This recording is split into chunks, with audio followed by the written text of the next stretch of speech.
finished with Adriana. After she left, the detectives rushed outside after her and hopped in their car and followed her. After driving for several minutes, Adriana arrived at a house where the father of one of her children was waiting for her. Adriana and this man had split up, but they remained close for the sake of their daughter.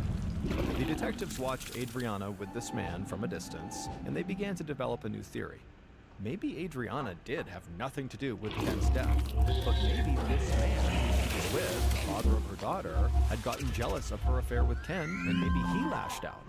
And so now maybe Adriana was doing everything she could to protect him, really just so her young daughter would not be without her father.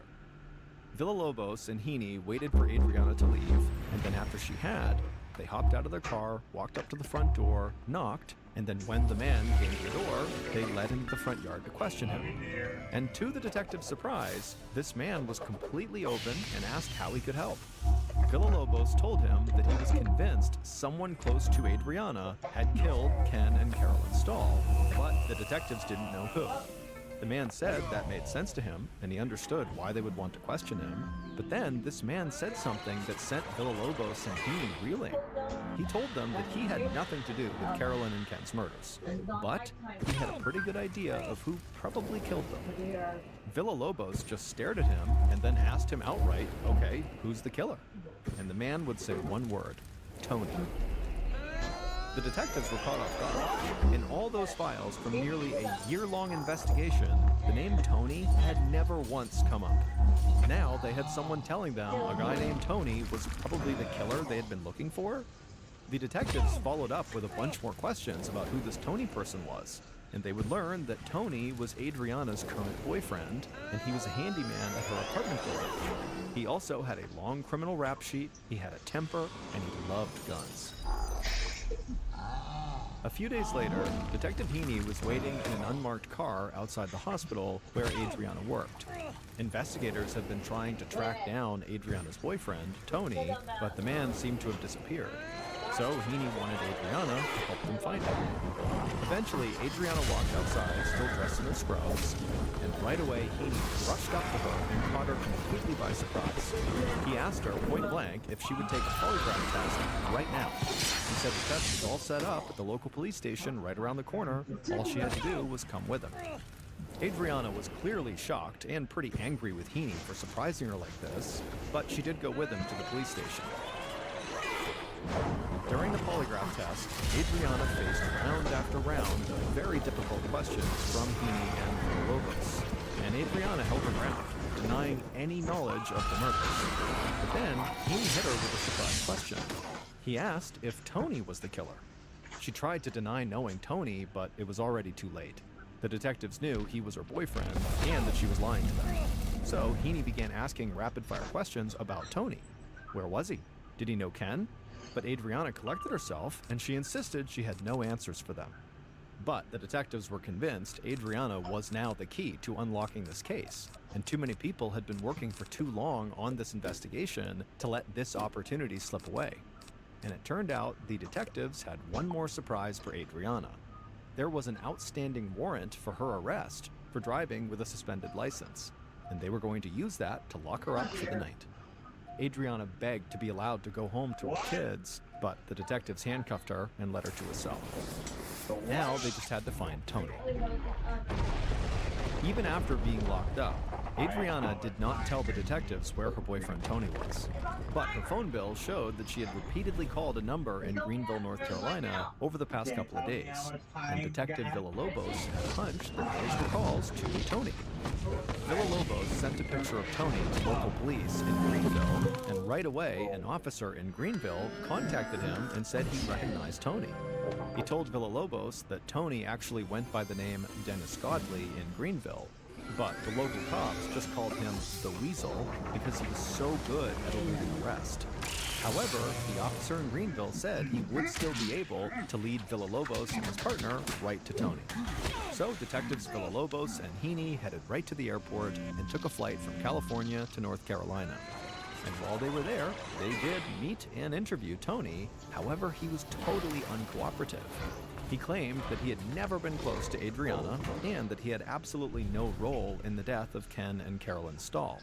The detectives flew home feeling frustrated and with almost no new information, but their plan with Adriana had worked. After spending the night in jail and worrying she would not get to go home to her kids, she was now finally ready to tell the detectives everything she knew about Tony and everything she knew about Ken and Carolyn's murders.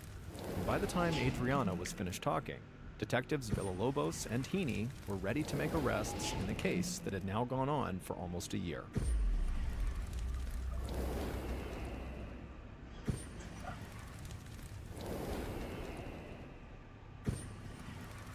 Based on Adriana's jail cell interview and evidence collected by both teams of detectives throughout the investigation, here is a reconstruction of what police believe happened to Carolyn and Ken Stahl out on Ortega Highway on November 20th,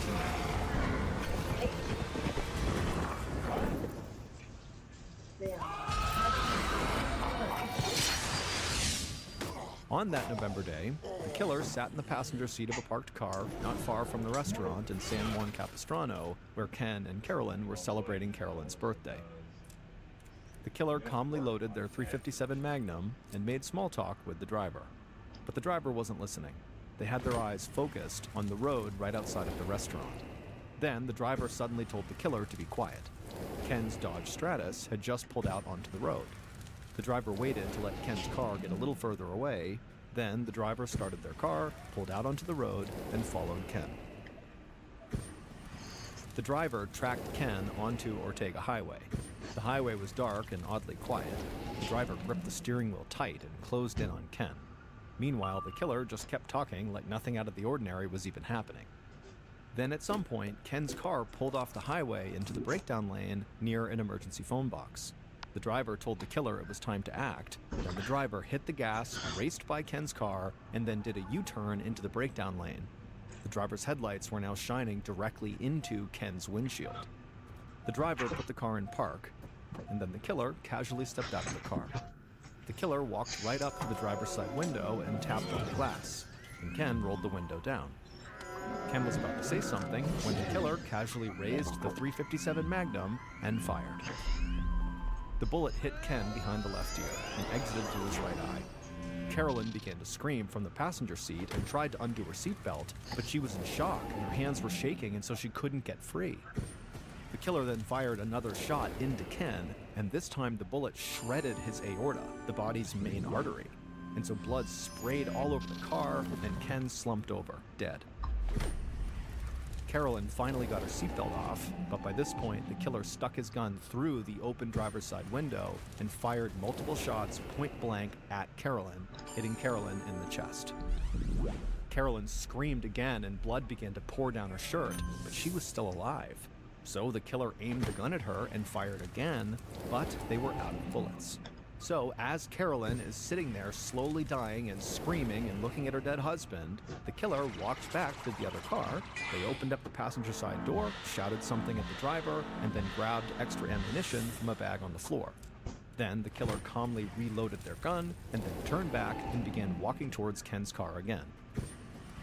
By this point, the killer saw the passenger side door of the Dodge Stratus was now open.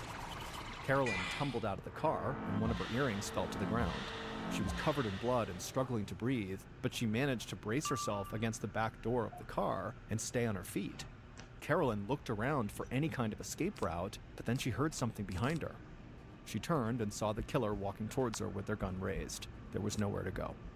In a last, desperate attempt to save herself, Carolyn dove back inside the car head first. One of her red shoes fell off as she struggled to pull herself across the front seat of the car over the body of her dead husband. She was trying to get to the driver's side so that maybe she could speed away and save herself. But the killer just walked to the open passenger door, aimed their gun at the back of Carolyn's head, and fired off 2 more shots. Carolyn fell over dead in Ken's lap.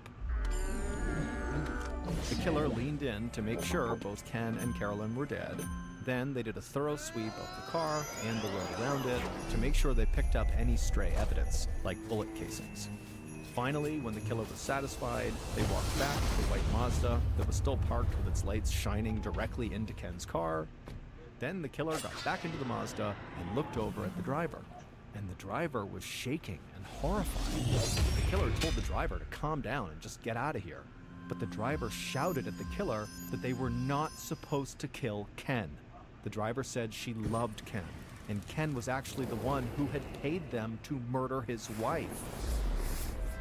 It would turn out Adriana was the driver, and her boyfriend, Tony, had indeed pulled the trigger and killed Carolyn and Ken. But Ken had actually been the one who set the entire thing in motion.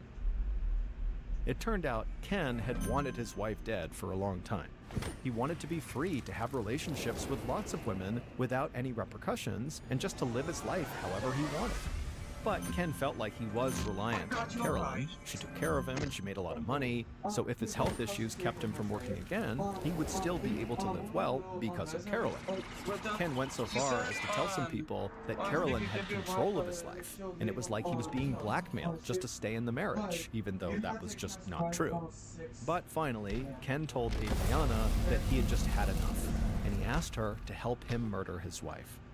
Adriana said her boyfriend Tony would be perfect for the job. He was good with guns and calm in any situation. So Ken paid Adriana and Tony $30,000 to carry out a hit on Carolyn. And Ken and Adriana hammered out all of the details, including the exact location on Ortega Highway where Ken would pull over and the murder would go down. On the day of the murder, Ken had contacted Adriana multiple times to let her know when he and Carolyn were heading to the restaurant, and then when they arrived, and then also when they were leaving. And Adriana and Tony had been waiting nearby to follow him to the spot they'd agreed on. But when it came time to actually do the job, Tony took things into his own hands.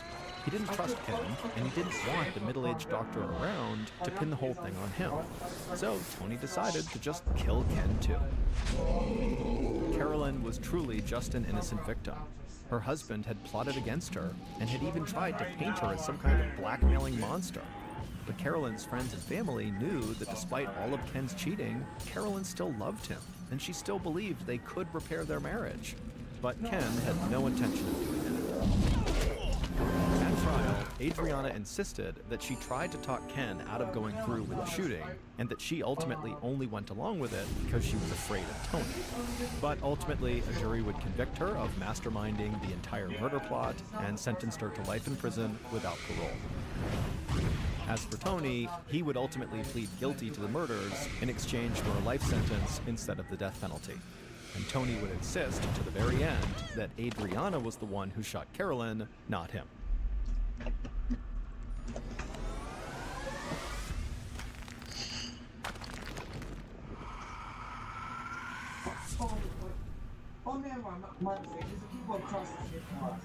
Thank you for listening to the Mr. Ballin podcast. If you enjoyed today's stories and you're looking for more bone-chilling content, be sure to check out all of our studio's podcasts: Mr. Ballin's Medical Mysteries, Bedtime Stories, and Run For It. Just search for Ballin Studios wherever you get your podcasts and you'll find them all. Also, there are hundreds more stories like the ones you heard today, but in video format on our YouTube channel, which is just called Mr. Ballin. So that's going to do it. I really appreciate your support. Until next time, see ya.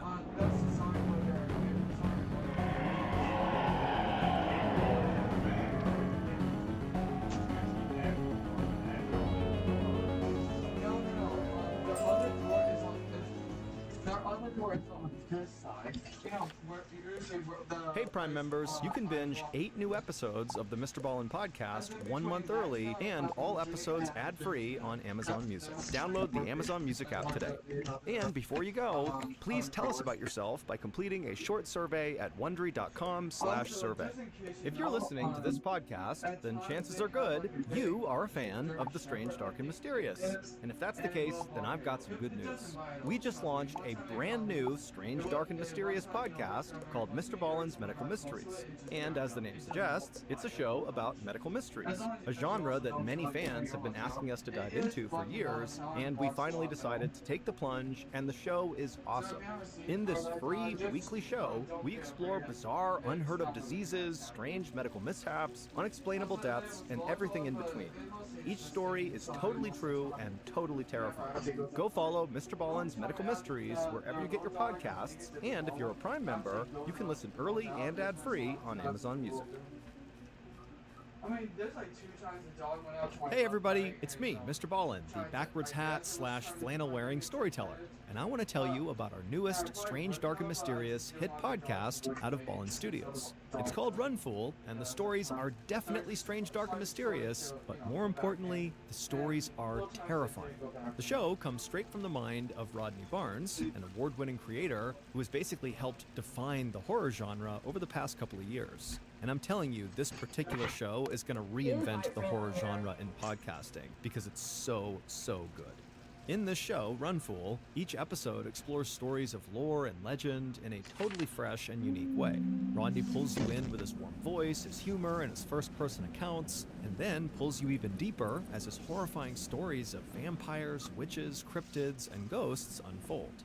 But rather than telling you how scary and amazing the show is, I'm just going to play a clip from Run Fool.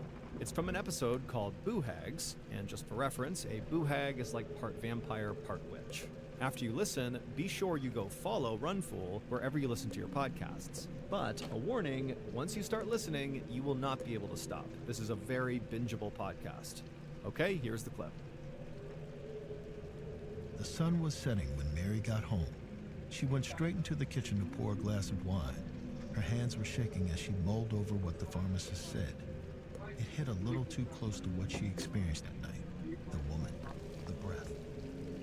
Before she could stop herself, she pulled out her phone and did a quick Google. Boo hags. She caught a few things. A witch from Gullah or Hoodoo lore. Can be stopped if you leave out something like a broom. It gets distracted by counting the bristles. That cruel voice in her head interrupted her reading. It told Mary she was idiotic for believing in boo hags, that she was just looking for an excuse as to why she couldn't handle being there, an explanation for her own weakness. Mary slammed the phone down, rubbed her temples. In the silence, the house creaked lightly, as if settling down for the night. Then, a more distinctive sound emerged. The floorboards groaned loudly. Somewhere upstairs. It had the very specific tone of footsteps. Mary set her wine down. Waited. They came again. Louder this time. She slowly stood and grabbed a knife from a drawer. Her hand trembled as she held it aloft, making her way to the foyer, to the stairs. Then up. One step. What? The hand can come out. I just don't know where to put it. She reached the landing, waited. Then a noise came from her mama's room. A foot scuffing against the wood floor, followed by a sigh. Mary inched towards the door and reached out. She twisted the knob, raised her knife, and flung it open. Somewhere she got a timer running. I don't know where. The bedside light was on. It cast a myriad of shadows around the room. In the inky recesses of the space, a figure stood, backlit. But Mary would know that silhouette anyway. It was her mother. This time, she didn't disappear. She wore a nightgown. Her hair was a true mess. Kinda in a bun, but pulled every which way out of it, too. Frizzy stood up on end. Nothing like the polished woman Mary remembered. And she didn't say anything. That was unlike her, too. Finally, Mary spoke. Just a whisper. Mama? Mary's mother turned. Half the light from the lamp caught her cheek. She looked terrible. Ashen, sunken eyes and skin that seemed to hang off her face like a draped curtain. You know, all this time, Mary's mama had been what we'd call a big bad, a looming villain in Mary's head, the source of that naysayer voice that always brought her down. But seeing her mom confused and haggard, it took away a lot of the power she'd had over her daughter.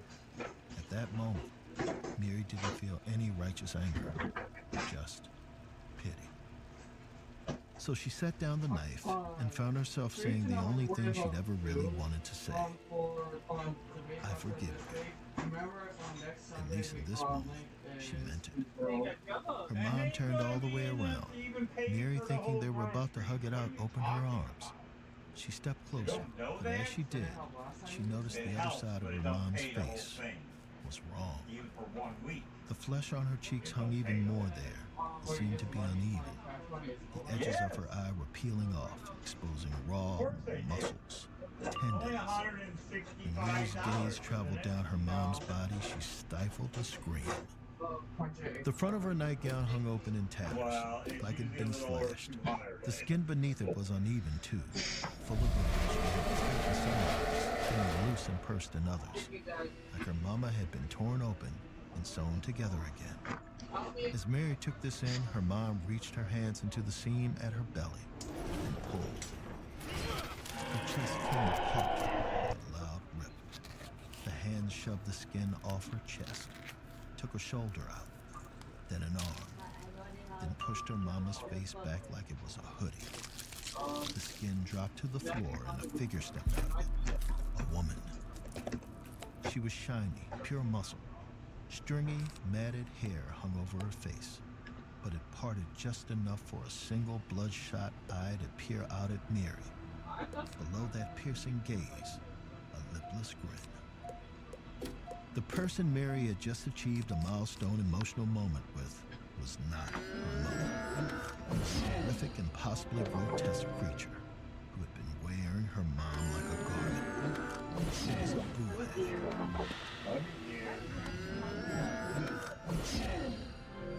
Thank you so much for listening to this clip of Run Fool. If you liked what you heard and you want to hear the rest of this terrifying episode of Boo Hags, just look for Run Fool on any podcast platform and then follow the show and start your binge. Hey Prime members, you can binge 8 new episodes of the Mr. Ballin podcast 1 month early and all episodes ad-free on Amazon Music. Download the Amazon Music app today. Today's podcast will feature 3 stories that all involve terrifying encounters in the wild. The audio from all 3 of these stories has been pulled from our main YouTube channel and has been remastered for today's episode. The links to the original YouTube videos are in the description.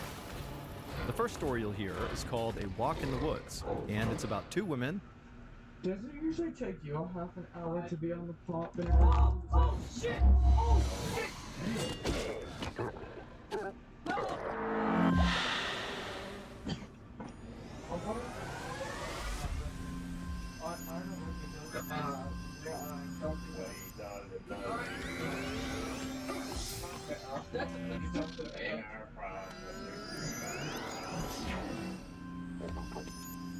Oh, did you use that phone in the restroom when you used Yes. Well, I got something behind me. wasn't probably.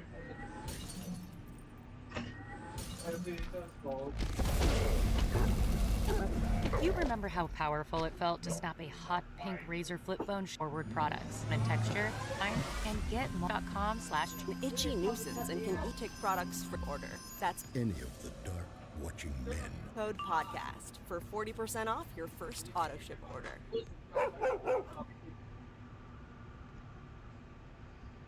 When thou comest to the high mountains, if thou seest any of the dark watching men, go not near to them, nor try to speak to them. And forget What not about it? thy prayers. Okay. That was no bizarre Bible passage. It's an excerpt from American literary giant John Steinbeck. You know, author of Grapes of Wrath, Mice and Men, high school English class reading. And in that excerpt, he's describing one of the weirdest pieces of American folklore I've ever had the misfortune to come across. The Dark Watchers. These entities are elusive. In fact, no one really knows what they are. But I can tell you this. They inhabit the wilderness near California's St. Lucia Mountains. They only come out at dawn and dusk. That liminal space at the bleeding edge of day and night. But if you do catch a glimpse, as Steinbeck warns, keep your distance. And for the love of God, do not speak to them. But we'll get to why that is later. I first heard about Dark Watchers on a trip to Big Sur. I'd come there to finish a graphic novel, or as my grandfather used to call them, funny books, that'd been living in my head for far too long. You see, my kids were young then, and life was hectic. Everything felt like a distraction that took me away from writing. So I rented out a cabin. No cell reception, no Wi-Fi. There was barely electricity. By day 2, I was still struggling to start when a tear in the wallpaper caught my eye. I swore there was some kind of handwriting behind it, so I peeled it back to find a sentence that made my blood run cold. Watch the dark, and they will watch back. Sure, any strange phrase scrawled in a cabin in the woods is unsettling, but the thing I couldn't stop thinking about was one word: they. Why was the stranger personifying darkness? And why was there more than one? With my own writing now thoroughly derailed, I decided to find out. And well, I don't think I need to tell you that I got more than what I bargained for.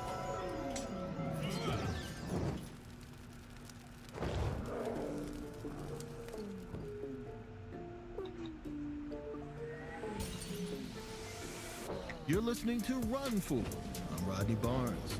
This is episode 15, The Dark Watchers.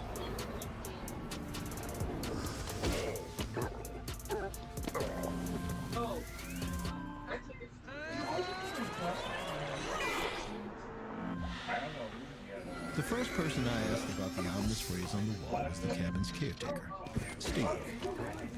We met up at a dive bar, the only place that let him bring his dog. Steve was a friendly old dude, a hippie type with a face as weather-beaten as the cabins he tended. But when I brought up the wallpaper, his good vibes curdled to dread. He promised to tell me all about it, but first, he insisted, we needed a drink. That's when I knew I was about to hear something good.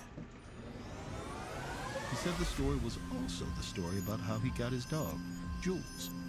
He gave the mutt lying at his feet a scratch, but like many happy endings, this one started with a whole lot of misery. The year before, the person who had rented my cabin was a woman by the name of Radine Curtis. She was a writer too, a former prize-winning novelist. I say former because when I looked her up, Ray hadn't written anything new in over a decade. Like me, that's exactly why she'd come to Big Sur, for a little solitude, and if she was lucky, some inspiration. But as she made her way down the winding Pacific Coast Highway, inspiration was the furthest thing from her mind. See, Ray was caught up in some rough emotions, bitterness, apathy, and behind it all, heartbreak. Just a few months before, she'd gone through a nasty breakup. A partner of 15 years. Things had been bad for a long time. Radine had a withdrawal, deep in something like depression. And Laura, well, she up and left here from one of her PhD students. It was such a cliche. Ray was almost more embarrassed than she was happy. After the breakup, Ray stopped showing up to work. Once the university where she taught found out, she was dismissed. And She'd I fallen off might the go ivory back tower for them to and ask hit if by they fire. also offer to give you a Things were right real back. dark for a while, but eventually because Ray I just decided to see it I all just as a knew gift. that. With Or freedom, to no one and nothing. yeah, I'm taking So she it got herself say a that big well. suit. I don't know if The place had a bit of a legacy as a literary mecca. A lot of legendary artists spent time there, mostly young white dude writers of their time. yeah, I'm hoping Guys like Steinbeck, but also Henry Miller, R.S. Thompson, and Jack Kerouac. And Ray was determined to add her own name to that list. She was finally going to start her newest novel, the novel, the one she knew she'd had in her all this time. As Ray White drifted her way up over the mountainside, she gasped. The hills opened up, and suddenly there it was. Massive, wave-beaten cliffs plunging into a cerulean ocean. She rolled down her window and listened to the surf crashing against the bluff. Then, in the fading twilight, she saw something she couldn't explain. Peeking over the cliffs was a figure, the dark silhouette of a person, but bigger. Considering the distance, they must have been massive. Ray couldn't get over how strange it was. It was almost mesmerizing. She leaned over her steering wheel to get a better look, when a horn blew behind her. Ray snapped to, just as she saw her front left tire over the cliffside. Her stomach dropped and she jerked the car back onto the road. When she pulled over, she couldn't stop shaking. Had it not been for that other driver, she would have been dead. Dashed on the rocks in a heap of twisted metal. And for what? Ray peered out her windshield, but the weird figure was gone. She shook her head. This place was as treacherous as it was majestic. She needed to remember that. As she drove, Ray kept thinking about the thing on the cliffs. He got her mind to buzz in a way she hadn't thought in a long time.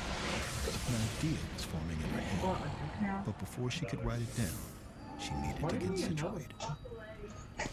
Ray pulled up to the cabin, her humble home for the next few weeks, and got out to survey the place. It sat in the shadow of the St. Lucia Mountains, surrounded by so many redwoods. It looked like it had been swallowed by nature. She felt hidden there, like the only soul for miles. The moment of peace was ruined by a man with a lantern. He had a wild beard, and in Ray's opinion, 2 many bracelets. You already know Steve. That's right, our friend Steve.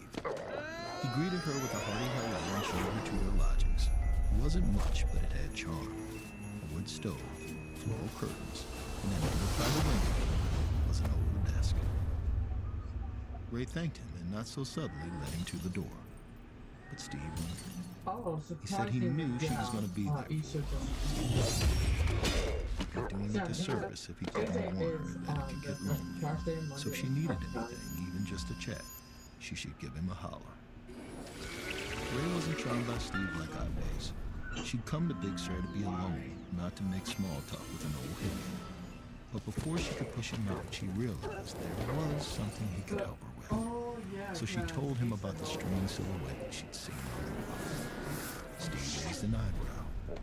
He said she was describing an old piece of Big Sur lore, something the locals, the real old-timers, used to talk about. Shadow-like wraiths that haunted the land. They were called the Dark Watchers. Ray felt that buzz in her head again, the same one she felt after she saw the shadows. She wanted to know everything about them. What were they? Steve didn't have a good answer. He'd only seen them once himself, but he did know that if you saw them, the old-timer said the same thing. Look away and keep moving. Ray leaned in. And if you don't, Steve paused, then looked her dead in the eye. Then they start watching you. And believe me, you don't want that. What Steve had told her sounded ominous, sure. But Ray didn't put much stock into folklore. All she knew was that talking about the Dark Watchers put that buzz back in her head. She needed to get it onto paper while she could. So she sat down at her desk for the first time in years. The words came to her in one stroke, something that never happened, even when she did her best. Felt good, 1923, 1934, like some kind of 1945, rapture. 1950. Then, after an hour or two, it left her. And then it won't happen So Ray again cut her until losses 2029. and got some sleep. That's what they were saying. Suddenly, Ray was standing in a grove of redwoods. It was peaceful there, clear, and its strange beauty only stoked her panic. She was lost. That's when a terrifying thought occurred to her. Could you be lost if no one was looking for you? It began to downpour, and Ray ducked into a hollow of a mammoth tree. She watched as the woods became dense around her. Everything was growing and dying and growing again. But it wasn't until she looked down that she saw the lichen spreading across her skin. And as she opened her mouth, her screams were choked with moss. But once she calmed down, she remembered something. Her writing. She rushed to the desk and flipped through her journal. She'd written 6 pages, and they were good. Not groundbreaking, but they had something. An energy. She tried picking up where she left off, but she couldn't tap back into it. It was too far out of reach. And now that it was gone, she felt depleted, like a husk. The longer Ray stared at the blank page, the more she felt like she was drowning. So she dropped her pen and marched out the door. And when she was greeted by the sight of wild, gorgeous wilderness, she laughed. She was such an idiot. Did she really believe she would traipse over to Big Sur and what? The ghosts of Greek poets past would help her write a novel? Jesus, why hadn't it occurred to her until now how dumb that was? No, she dried up years ago. She didn't have another book in her. She never would. Ray sat down on a stump and closed her eyes. She had to snap out of it. Besides, she didn't do self-pity. She was going to get up, go inside, and write the Ray took a breath and opened her eyes when her mouth dropped. Staring at her with wild intensity was a dog. Then, as if sensing her trepidation, the pup sat down. It was some kind of mutt, the size and shape of a shepherd with a long collar and no collar. The dog looked up at her with expectant eyes, tail wagging. Ray sighed. Like I said, Ray didn't do self-pity, and that meant she didn't pity anyone else either, including that poor mother. But she wasn't cruel, and as far as she knew, she was the only person for miles that would feed the thing. So she begrudgingly got to her feet and fetched the pup a can of tuna. As Ray watched the child down, she decided she'd go on a hike. She'd shake off the blank page dread and come back fresh. And hopefully by then the dog would be gone. She started towards the woods when it trotted after her. Ray told it to get lost. But when she tried shooing it away, the canine just cocked its head and kept on following. Ray decided they could coexist, but that was that. Which meant she wouldn't name the dog. So it, or she as Ray eventually realized, would simply be called Dog. No point in getting attached, she told herself.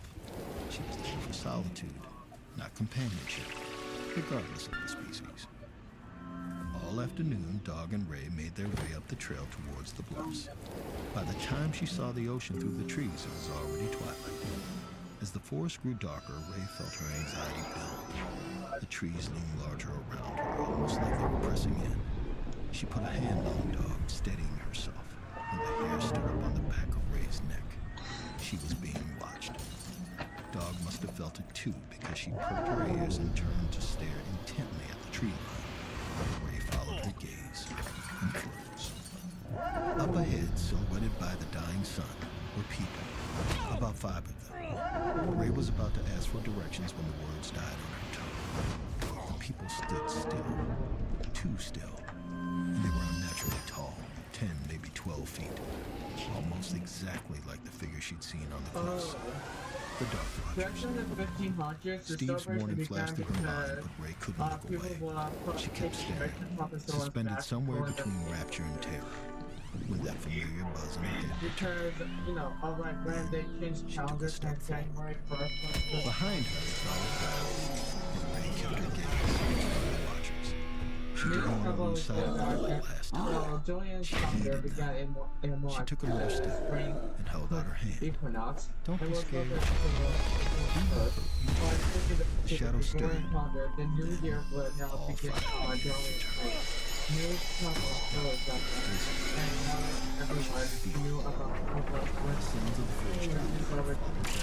those who refused to celebrate in the spring were often ridiculed and She made felt this the plot whole field. He rushed around her like she was caught in a current. The Watchers because moved closer, their bodies stretching larger, close, undulating like liquid ink. Ray raised both arms, eyes, and mouth wide. When she was jerked back, as he started the new year, Ray looked up.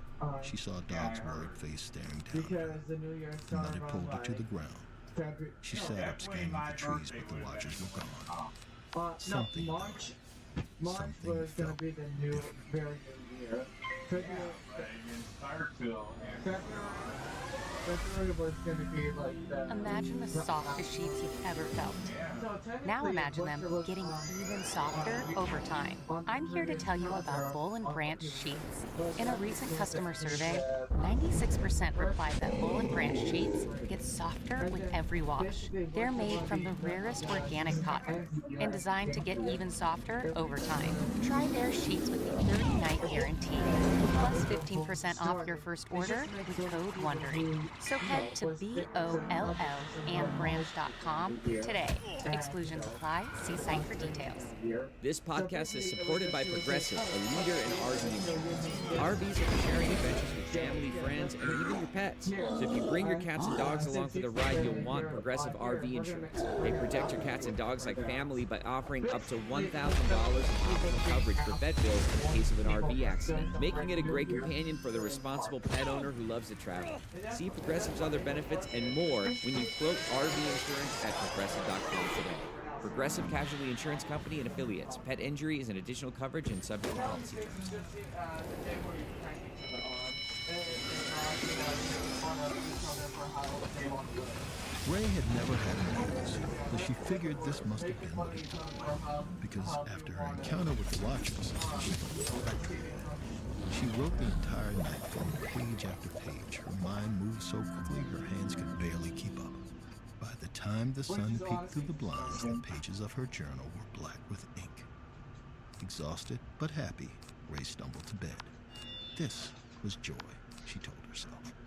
She realized she'd never known it until now. Ray dreamed vividly that night. She was standing in the same grove of redwoods from her nightmare, but it was daytime. Dappled sunlight filtered to the forest floor. Ray closed her eyes and breathed deep. And when she opened them, she saw a familiar figure half hidden behind a tree. Her chest heaved. Laura? Laura turned quickly till all Ray could see was her dark hair. When she spoke, her voice was sweet. She then slipped through the trees. Ray immediately followed. She tracked Laura through the woods, climbing higher. All the while, Laura called to her to run faster. Ray cried tears of relief. Then she was laughing, chasing the love of her life in some strange game. When she reached the bluff, Ray stopped. Laura stood at the edge, her back to Ray. She gazed out at the water, her body solid by the sun. Ray thought she'd never look more beautiful. Ray approached slowly, calling her name, but Laura didn't move, until Ray gently placed her hand on her shoulder. Laura turned her head, and in that excruciating moment, Ray realized she wasn't looking at her Laura, but into a bottomless hollow where a face should have been. She screamed. What am I doing? Cleaning a nightclub. Ray woke up, but she wasn't in bed. It was night, yes, but it was cold, windy. Then she looked down and was floored with terror. She was standing, actually standing on the precipice of that cliff. Her bare foot hung half off the edge, pebbles cascading down the cliffside into the crashing ocean. Ray jolted backwards and fell to the ground, trembling. At the cabin, as she tended to her dirty, cut-up feet, Ray was faced with the reality of what happened. Her dream wasn't a dream. And unless the whole thing was all part of some greater Kafkaesque nightmare, she needed to come to grips with a few facts. She'd sleptwalked to that cliff and almost stepped off it to her death. But also, she was lured there. She'd followed Laura, or rather, the Laura-shaped abyss. A chill of recognition rushed through her. The dream, that thing, was the Dark Watchers. She understood Steve's warning now. She'd looked too long, gotten too close, and now that they'd seen Ray, they'd singled her out. They were watching her. That's when Ray remembered. In her dream that wasn't a dream, she touched the Laura-shaped abyss. She touched the Watchers. After that night, Ray resolved not to go outside. The cabin was the only defense she had against the shadows, so she locked the door and drew the curtains, only stepping out once a day to feed Dog. But even inside, Ray couldn't deny the Watchers' influence. She passed hours in maniacal bouts of writing. After 2 days, she'd filled her journal. In 4, she'd moved on to loose bits of paper. She wrote like a woman possessed, slipping between herself and into some other altered state. A prophet for some higher power. But the longer she spent in these states, the less she felt like herself. And soon, she realized she wasn't acting of her own volition. She started finding herself in the cabin, inexplicably covered in mud and leaves. Then one evening, she woke up to Dog licking her face and realized she was outside, curled on the forest floor. This happened more and more, her nights bleeding into her days. She forgot how long she'd been there. A week, a month. Soon it didn't matter. Nothing did. She barely ate and was beginning to feed Dog too. And then, the words she was writing weren't words anymore. The creek outside was now rushing through her head. She could hear every sound in the forest, everything except Dog's pathetic whimpers as she scratched at the cabin door. A part of Ray knew what was happening. That pragmatic, jaded voice, the one that made Ray Ray, wasn't gone entirely. So one evening, when a cold breeze moved through the cabin and creaked open the door, she knew continuing to lock herself inside was futile. They were already here. Ray got to her feet and walked out the cabin door. She was delirious, almost hollow, but calm. You see, her book was almost done, but she wasn't sure she wanted to finish. Because once it was over, what would she do? Where would she go? She had no home. She never really did. Until now. She realized she'd come to Big Sur for a reason. That she'd always been heading here. Her life had just been one winding trail culminating to this moment. She just hadn't known it until now. Which meant there was no use fighting what was about to happen. Once outside, Dog was immediately on. She jumped up, licking Ray's hands and face. Ray scratched her ears and looked at him in the eyes for maybe the first time. She saw love there, and in a different life at a different time, Ray thought that maybe she could have loved her right back. But this was now, and she had no choice. Ray led Dog into the cabin and shut the door. Confused and trapped, Dog barked out. But Ray turned away and walked into the wilderness. She didn't have to get off. This time, they had come to her. Ray laughed, of course. They'd come to watch. She felt their gaze before she saw them. They looked around the twilight woods, her arms open to her invisible audience. "Here I am," she yelled to the dim light. "It's time." Now there they were, more of them, perhaps a dozen, staggered in the depths of the trees. They surrounded her as somber as soldiers, as if they'd been expecting her in this spot, waiting. Seeing them all brought tears to Ray's eyes. She wasn't afraid. What was there to be afraid of? The worst had already happened. No, she was happy. One of the watchers took a slow step. It eased its way forward, closer, and then stopped. Its arm outreached toward Ray, beckoning to welcome. Now that piece of Ray that was still pragmatic, still Ray, that piece stopped talking. It took over as something else. There was no thought, no decision. It was an indescribable urge, primal, like it was inscribed in her DNA, like salmon swimming upstream to spawn. She was going home, the home she had never been to. Dark prey. She'd been looking for it all her life and now was calling to her. Welcome in the form of this monster's shadow embrace. So she walked toward the dark. She was so close. What was left of Ray came and screaming from some deep, bright place. In that moment, the last moment, it told her she was heading towards something wrong, something vile and poisonous. But it came too late. Ray touched the watcher, and as if she had just stepped into the pool of some great dark undertow, she sank. Ray woke up on the forest floor again, but this time it wasn't the one she'd come from. It was darker, emptier, a blank place where the sound felt muffled and dull, like she was leagues beneath some dry ocean. She was not home. Ray stood up trembling and looked around when she heard voices, other people. "Hello?" she called out desperately, but there was no reply, just cries echoing somewhere in the abyss. She followed the voices into the darkness, and as she got closer, they got louder, crisper.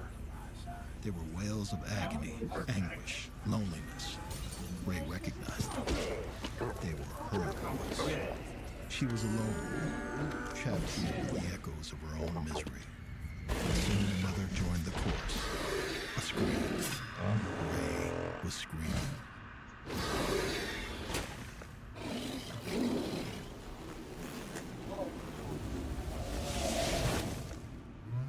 When Ray never came to check out, Steve got worried. He went to the cabin, bracing himself for what he'd find. And instead of opening the door to some rotting corpse, a dog shot up and ran straight into the woods. Steve followed it till it led him right into the cave. She was curled up in the hollow of a rotting tree, amazed emaciated and delirious, but alive. Steve tried to wake her out of whatever nightmare she was trapped in, but he couldn't. She didn't know help was there, shaking her shoulders. Eventually, he flagged down help and the paramedics came and took her. Broadway to an asylum. She hasn't woken up since. Poor thing, Steve muttered. He knew in his gut it had something to do with the Watchers. And when he went back to Ray's cabin, that fear was confirmed. There was writing everywhere, and he meant everywhere. Once Ray filled every scrap of paper, she moved onto the walls. Apparently, that book she was writing wasn't a book. It was just one phrase covering the whole place. The same what I found under the wallpaper. Watch the dark, and they will watch back. Anyway, he said that's how he found his dog, George. He gave her a name and a home, and she clung to him like a shadow ever since. I was dreading going back to my cabin after that, but I didn't want to get lost in the dark. So I thanked Steve for the drink and stepped out into the trees. As I walked, I started missing my family something fierce. That miserable tale made me realize that closing yourself off just left you alone with your own suffering. And if there's no one there to pull you out, well, that can swallow you whole. I decided then I'd cut my losses and go back to LA the next morning. But as I turned the bend, I saw something looming in the corner of my eyes. Dark silhouettes. People shaped, but unnaturally tall. I had the urge to turn around, to stare. But I fought the feeling and continued on. Because no kind of inspiration was worth being trapped in my own damn head.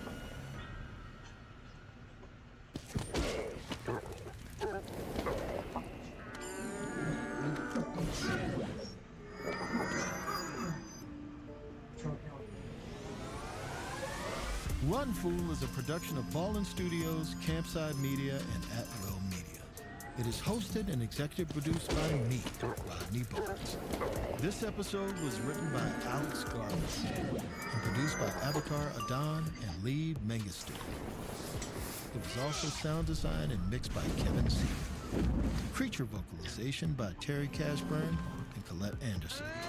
Artwork by Jessica Clarkston. Production support by Jeremy Bond and Cole Lacasio. Special thanks to our operations team, Doug Slavin, Ashley Warren, Sabina Mara, and Destiny Dare. Executive producers at Ballin Studios are Gary Ballin, Nick Witters, and Zach Levin. Executive producers at Will Media are Will Malnati and Rosie Gary. Executive producers at Campside Media are Matt Scher, Josh Dean, Vanessa Gregoriadis, and Adam Palmer. Thanks for listening, and see you next week.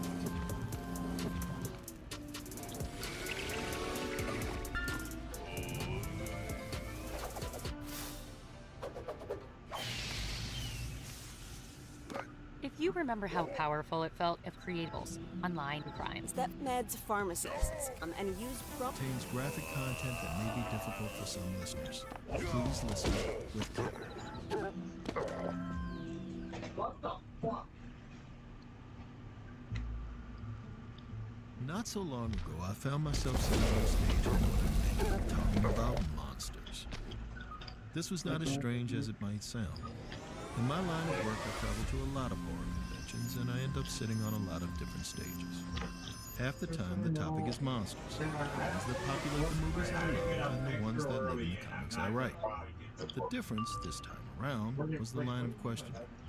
I'd been talking for about half an hour when my interviewer, the local author, uncrossed his slender legs and asked if anyone in the audience had anything to ask of our famous guest. The first guy that stood up was about 6 feet tall, with thinning hair he wore swept back from his forehead. He was dressed elegantly in a sweater and button, unusual enough in a sea of fleece jackets, and his eyes were hollowed in his skull. The effect was enhanced by the glare of the overhead lights that gave his skin a pink. You write a lot about monsters that themselves actually remain, the guy said. Reptiles, werewolves, murderers. But chuckle rolled through the theater. I'm wondering if you'd ever consider addressing the other kind of monster. The real kind, he went on. The kind of monster that looks more like a man. He stared back. Of course I knew exactly what he meant. I'd met far more of the human type of monster than I ever had of type of fur. That's not what was giving me pause. Instead, it was the certainty that this guy, this well-dressed, gray-haired gentleman, was going to tell. Which I was right about that. More than that. Because his story, it was his rightful place.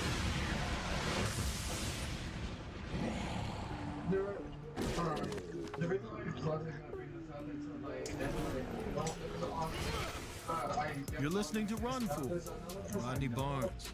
This is episode 16, The Vampire of Mercy Notch, Part 1.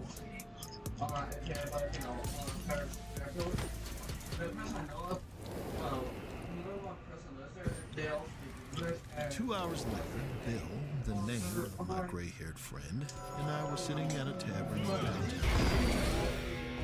tucked into a back booth, drinking Kiri's beer and listening to Blue Oyster Cult bang out of the adjacent jukebox. Outside, the snow fell in big flakes. Bill explained that he was a retired cop, and I guessed right away that he'd been a damn good one. He could do the active listening thing, and he could turn on a sympathetic tell-me-anything look as fast as he could show anger. Above all, he had a Sherlockian eye for detail. A flash of the sweatshirt under my coat was enough to tell him where I'd grown up and what college I'd attended. From my gait, he'd guessed that I played football in high school, but not later than that, and that I'd got my ACL hammered, thus ending my short and not particularly glorious career. I could discern less about him.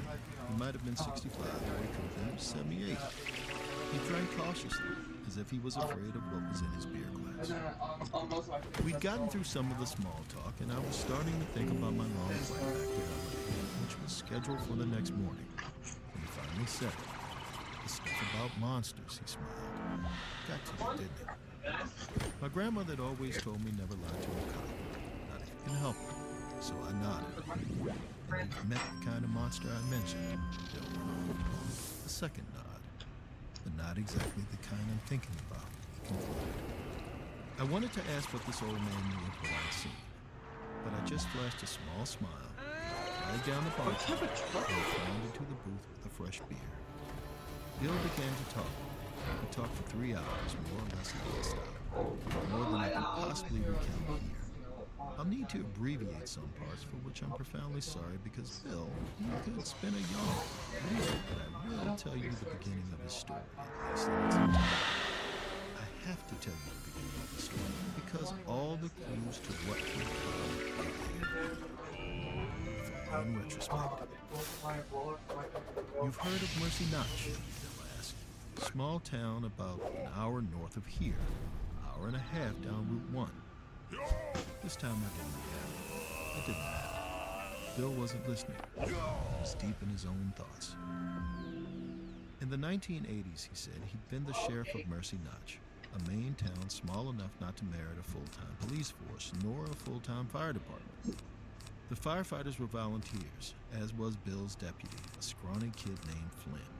But Bill at least was paid to patrol and protect the 4,000-year-round residents of this patch of coastal shore. Most years, the worst that happened was a couple of houses were broken into. A couple of fights started at the bar, or maybe a hiker slipped off the bike and traveled on a trail. Then came Eben Toll. Eben was 16 at the time of his disappearance, and at first Bill was inclined to think the kid had simply run away. His mom was a notorious drunk, and his dad was when Dad was home, he was a notorious drunk too. As a result, Evan had the demeanor of a war veteran, and he gave scars, which Bill would learn when he finally did track down Evan, although that comes later. Anyway, the point is, no one would have blamed the young man if he had decided to just, well, escape. But Bill was absolutely positive from his initial visit to the Toll home that Evan had not run away. The kid had not packed any of his clothes, nor were any of the bags missing from his closet. It was the middle of November, 40 degrees during the day, 15 at night, and somehow he hadn't taken his coat back. Here's the story. Bill learned from Evan's girlfriend that the two of them were planning to elope. They'd booked the bus tickets and everything. The girlfriend showed them to Bill. Departure date was 2 days from the evening of Evan's disappearance. Unless he was planning on ditching her, it didn't make much sense. And other friends may have been telling Bill how stupidly smitten Evan was.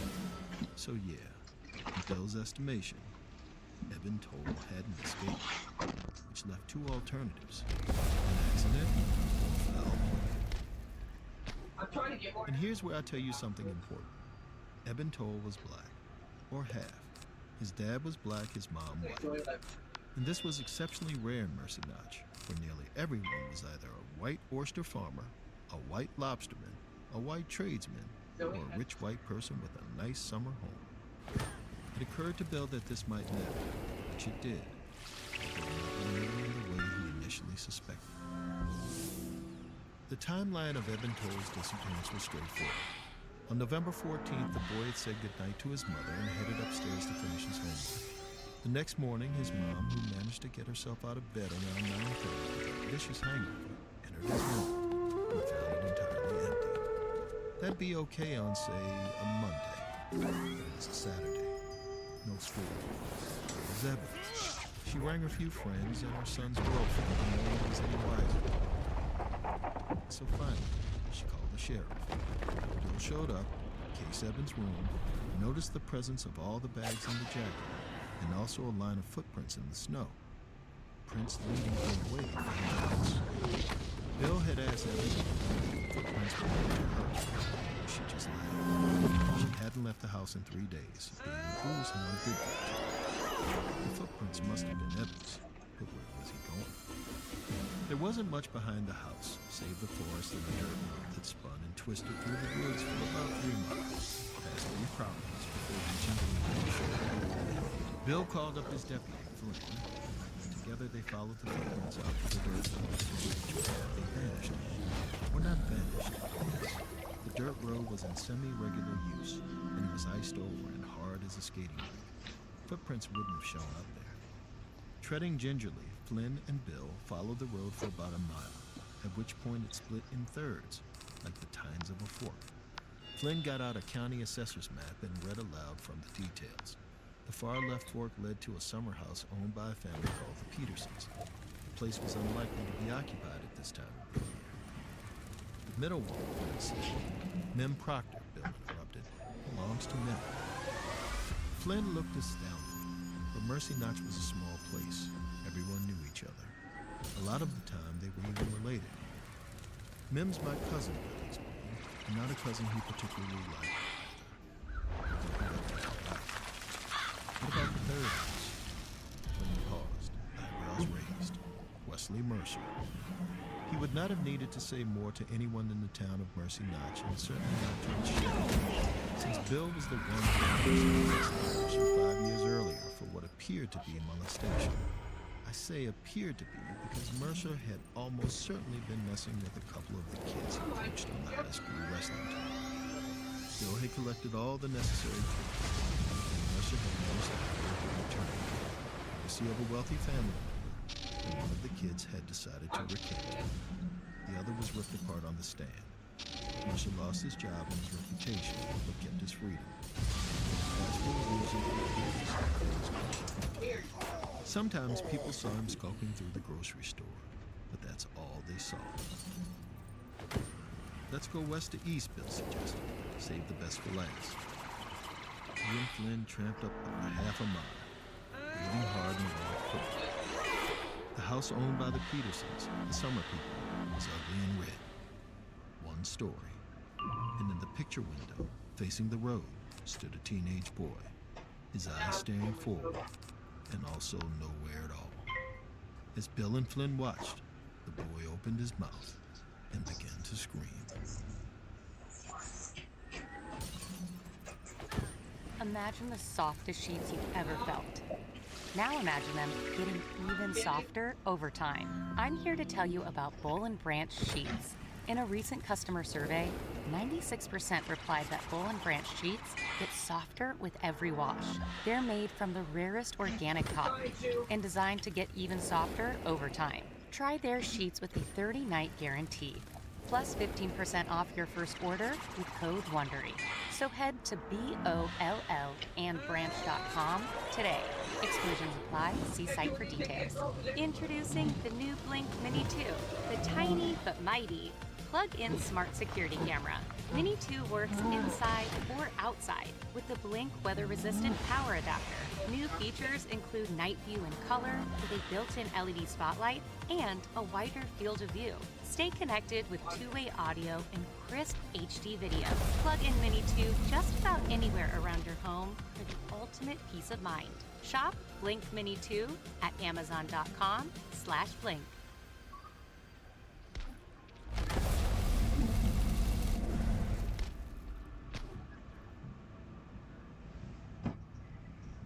Without thinking, Bill charged Phil, leaving Flynn behind him on the road, messing with the catch that kept his service pistol in its holster. He expected the door to be locked, but it gave way instantly under his hand, and he found himself in a dark hallway lined with boots. The house was quiet, save a muted scuffling.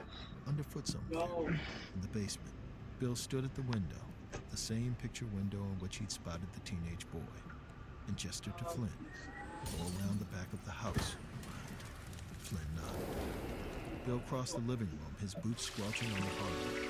There was only one way into the basement, a set of stairs that amounted to nothing more than a few slats of wood.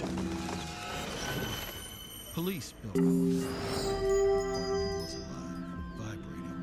He felt each muscle in his legs contract and expand as he inched downward. Silence. He fished his flashlight off his belt and shone it around the basement. The main attraction was a yard sale's worth of pots and pans heaped on the dirt floor. Old mason jars lined the shelves. Detritus, basically. Maybe the Petersons had inherited the mess and just never bothered to clean it up. Maybe they were waiting to drag it out to the trash. Suddenly, the girl broke. Bill backed up, tripped over the pots and pans and landed on his ass. As he struggled to get back to his feet, a shape soared around him, the boy. But he was not on 2 feet. He was on all fours, skipping. Bill grabbed him and missed. The kid was now between those and assumed to the exterior. Flynn! The kid, who was making a husky breathing sound, pushed both doors open and was gone. There was a slam, a squeal, and the crack of gunfire. By the time Bill had made it outside, the boy was lying on the ground with half his face missing, and Flynn was standing over him, the stench of cordite blooming from the barrel of his pistol. Bill gasped. Flynn protested. He was coming at me, the young deputy said. His eyes were fixed to the puddle of blood that had stained the snow the shade of strawberry-shaved ice.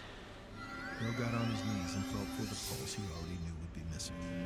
Radio it in, he said. With the manuals. Flynn's face was all scrunched up. Is that? It's the Toll Kid, right? For the first time, Bill examined the deputy's face. It was entirely unfamiliar, and he'd seen plenty of pictures of Edwin Toll. This kid had dark skin, yes, but straight hair worn long. Evans was curly and short. His eyes were green. Actually, long red. Gazing up at Bill, as if in astonishment. I don't know who this is, Bill said. It's not.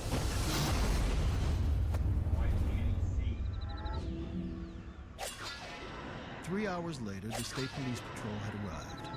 They cordoned off the scene and escorted Flynn to the nearest barracks for what he assured was perfunctory questioning. 10 hours after that, Bill was back home, tossing his phone back and forth in his hand, drinking coffee and preparing himself to call the medical examiner. But something loomed over him. A premonition, you might call it. He knew he didn't want to know what the examiner had to say. And he was right. So he just sat there with his coffee until the ME did his job for him. Bill picked up on the third ring. Well, he grunted, get it over with. This is a 20-minute drive. Hearing the heaviness in Bill's voice, he did as he was told. The cause of death of the victim was ritually imagined. But when the ME had moved on to check the rest of the man's body, Every time I come close to this music, I always things got fly and feel like I'd always roll because the this dice each time. missing something. One kidney for starters, and a good deal of his brain. It hadn't been under gunshot. You have to just my favorite line between your best because of how persistent or how greedy some players can be. Could a person function with part of his brain? The examiner sure as hell didn't know. His guess was maybe yes, although it was probably dependent on you need a scientist to tell you, a interviews brain and still don't get. At the very least, though, Bill, maybe the lack of brain would account for the It stress. sounds like these days, it's Any actually chance you have an more ID? of Bill a asked. He wasn't expecting an more informal of a answer, rarity but for working definitely a not job one these in days than detail. when So he you was shocked to hear the enemy utter a name. But just Jesse trying to Ruiz, let you know that and an those age, who are trying to 13. get jobs and A not, runaway be on to your his parents who own had paycheck reported anymore. him as But the reason no one has An ever former said this resident because of most of the time we don't want to Reform give against the you presence no of his parents in status the report or system. negative status report. Bill hung up, We'd rather give you a the same positive facts status whistling in the report so you circles don't of have to his feel bad. Eben Toll had vanished from his house. Bill and Flynn had gone looking for him. And the only way I can They see the found a economy different getting kid, better is one in also on November when all So the where was Democrats Eben lose their Toll? jobs. And what the hell had happened to Jesse Ruiz? No, they're saying they're most likely The answers will were because there, how but a lot of solving them the would internet nearly I've kill seen so Bill far on my and FYP a has bunch of shown, other people besides. most people are sick and fucking tired of them. But look, Even people it's a who long are story, siding with a them, complicated one. even thinking Want the about not conclusion? voting for them, they're You'll have to already wait for the saying that next episode. they're not really Well, they already lost their job because they fucked up for the final time so far. And people are just like, nah, we're not gonna vote for you. We know you're just gonna sit around Run Fool is a masturbating. production of We Ballin do- Studios, Campsite I don't know the way of saying it. It's hosted and executive produced by me. This episode was written by Matt Shea So, and produced by most Avatar likely Adam that the and Lee economy Mengistu. could become It better was also sound designed and after mixed by Kevin after Smith. the new election Creature happens, vocalization by later on Terry this year. Cashburn, So artwork just so by you know, Jessica Clarkston, Although it's not production as soon as support by possible, Jeremy any Bond changes that could and help Cole us Lacasio. and then more Special fortunately, thanks to our I think operations that team, at least in the, Doug in Slavin, the upcoming Ashley future, Warren, Sabina there Mara, could be a and change Destiny that helps Dingle. more than just us. Executive producers at Ballin Studios are Mr. Ballin, Nick Witters, and Zach Levin. Executive producers at Will Media are Will Malnati and Rosie Gamble. Executive producers at Campside Media are Matt Scher, Josh Dean, Vanessa Gregoriadis, and Adam Hoff. Thanks for listening, and see you next week.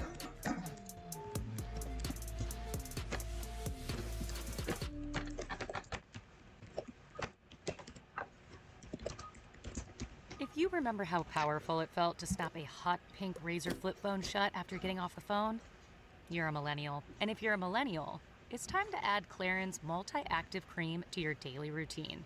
Rooted in nature and innovated with science, Clarins has a long legacy of creating industry-first, plant-forward products. Using a skin charger complex made of 2% niacinamide and C. holly bioextract, Clarins Multi-Active Cream has been clinically proven to target the first visible signs of aging by smoothing lines and wrinkles, refining pores, evening tone and texture, and strengthening the skin's moisture barrier.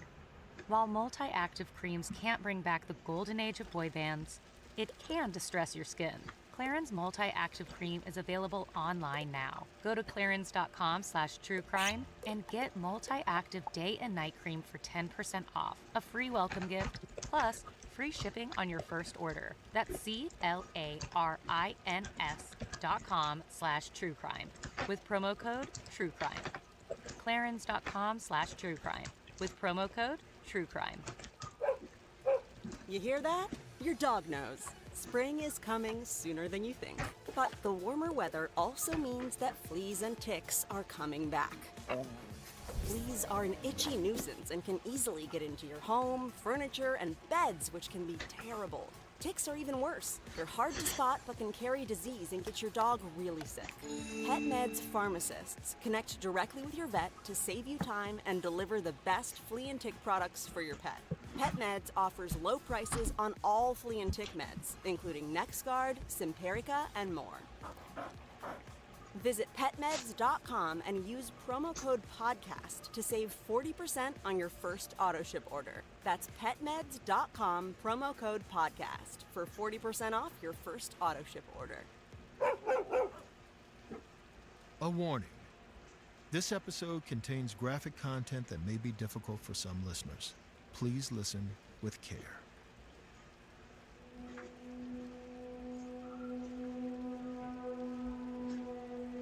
Once in a while, you stumble across a yarn so wild that you can't spin it all at once. It's too long, too tangled. So it becomes what a good friend of mine refers to as a double serving story. The guy With a nice that little was helping intermission me in talk between. with the other people, Time he you can came by use and to took a digest. screenshot from my phone showing the address. So they What now you're have about to access hear is the where second they part of one of those two serving jobs. So you don't If you have to missed the worry first about part, if you'll be able to you'll get want to there click on out of this time. So I episode guess and as get long up as to you speed on the go over previous there part. and wait for your bike, If you heard the first you part, know where I'm to going to give you a work refresher and take it anyway. out. Starting with a former cop named Bill who I met at a speaking engagement in Maine. For years, And Bill had I been the also sheriff like of the a small fact that you have to town wake called up Mercy Notch. early in the morning. He dealt with the But usual it's small either town that stuff, or, break-ins, well, broken down cars, having to and then came keep the on worrying disappearance of a about local how you teenager, can, Evan you know, Todd. go over there and work. Evan had vanished from his home one night, and Bill was tasked with tracking him down, which he attempted to do by following a set of footsteps down a dirt road behind Evan's mom's place. The dirt road terminated in 3 properties, one belonging to a family who only summered there, one belonging to Bill's cousin, more on that soon, and one owned by a man named Wesley Mercer, who Bill had arrested for child abuse, only to see a jury deliver an acquittal. I guess I have When I left to you go last because time, I Bill don't and his feel like deputy I'm had spotted a gonna kid in the window of the Summer House house. It's there, only to have the kid go flying out through the basement and out the back door, straight into the barrel of the deputy's gun. use the restroom. The kid died, but here's the kicker. That dead kid wasn't the one Bill had been looking for. And like, He wasn't at the door. It was a different boy. I Another don't know missing how boy. for a plan, but for some reason I was like, I just been Meaning feeling that like a maybe whole like sick in the mystery was stomach. waiting to be solved. And not in a way for like, you know, to be put in the house, definitely not. Just something that I could probably just, you know, get rid of by just many bathroom stress. Yeah, just like you don't have to wake up on the sort of germs and all that. You're listening to Run Fool. I'm Rodney Barnes. Also, I did and watch this is a episode filtering 17, video, Vampire that of Mercy our Notch, poop consists Part of 2. 73 or 75% of water. Really? And our pee is around 90 to 95%. The week after the shooting, Bill spent most of his time in his office It in just- front of his computer, which he could do because he had no Your family, sweat no is kids, 99% no wife, water. not even a damn dog. Just a little bit fat and Some might have salty. called him lonely. Others would have called him lucky. And for your tears, Either way, he had all the hours in the that's world to water try to and figure salt. out how Evan Toll's disappearance and Jesse Ruiz's fit together. Also, the Starting real with the reason why we Ruiz can't see file, our which he had breath shipped in, up to like, him cold from weather Portland. is because there's a tiny Ruiz's bit situation of was exactly as the water medical inside of examiner our had said. breath.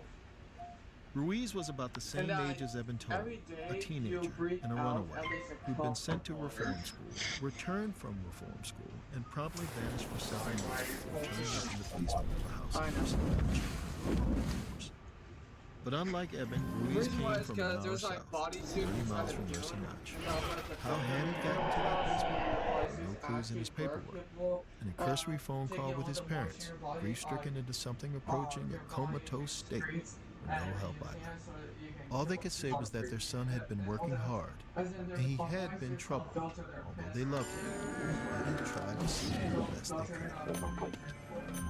After the call wound down, Bill went into the missing persons database and began searching for disappearances connected to Mercy Notch. He narrowed his search parameters. He wanted teenage boys 13 and 15 around the age, because even then he was certain that the races of Evan Toll and Jesse Ruiz could not be a coincidence. His search turned up 8 results. 2 were more than 20 years old. Bill dismissed them. but 6 of the results involved kids who had lived in Boston Mercy Ranch in recent years or had relatives there. Bill knew about one of them, a kid named Mickey Madden, but the others had been reported in different localities and therefore had never popped up on his radar. Madden. Bill searched his memory. He vanished after a football game, if you remember correctly, about 2 years ago. But he'd had a bunch of bad news friends down in Boston, and he was deep into drugs. And the assumption was Boston was where he went. Not that they'd done a whole lot of that. How could they? The entire department was Bill and Deputy Flynn. Bill picked up the phone. A hunch was already forming. A thinly constructed hypothesis to be sure, but a hypothesis nonetheless. Exhaling, Bill dialed his cousin's number. Bill and his cousin Mim Proctor had never gotten along, although it might have been more accurate to say that Bill had never gotten along with Mim. Mim seemed to like Bill just fine. They were cousins by marriage, not birth. Mim, who had grown up in Germany, moved to Mercy Notch and married Lauren. Within a few years, the relative was dead, and Mim had inherited all her money and her house. Mim still kept in touch and generally tried to be nice, but Bill found him great and polished. Bill had visited him exactly once. The Mim's wife passed, and he spent half of a mile spring afternoon listening to the German drone on about the antique watercolors that hung gallery-style on the wall. Mim didn't work. The money had seen to it, and he hadn't remarried. Art, Bill figured, was all the guy had to talk about. He'd never gone back. Now he listened as the phone rang 3 times. 4, 5. No answer. Bill was about to hang up when Mim's voice, stiff and formal, came onto the line.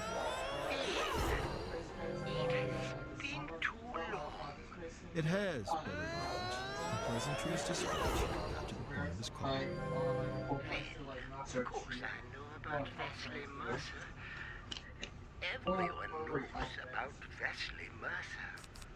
But had Mim seen him recently? Bill asked. Mim hadn't.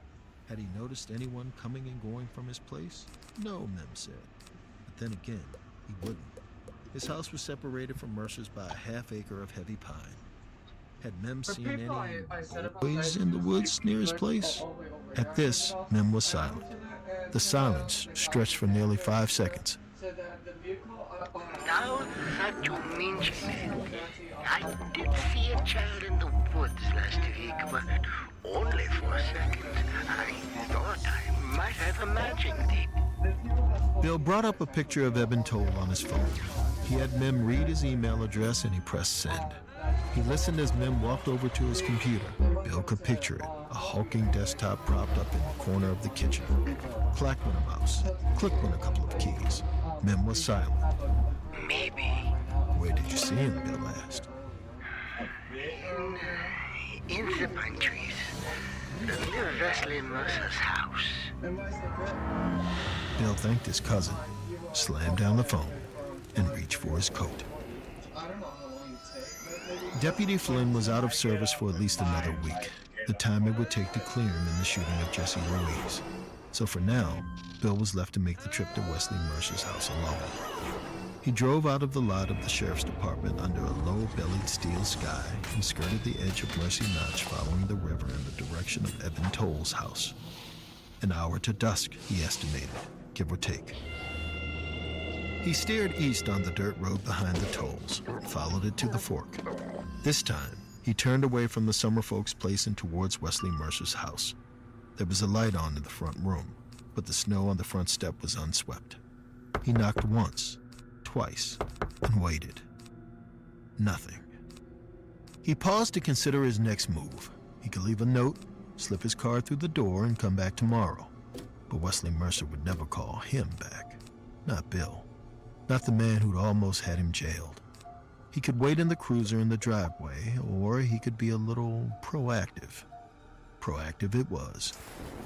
Zipping up his coat, Bill waded around the side of the house, the snow reaching at some point up to his thighs. The living room was dark, the furniture draped in shadow. But around back, the porch door was open a crack. Bill frowned. It was all wrong.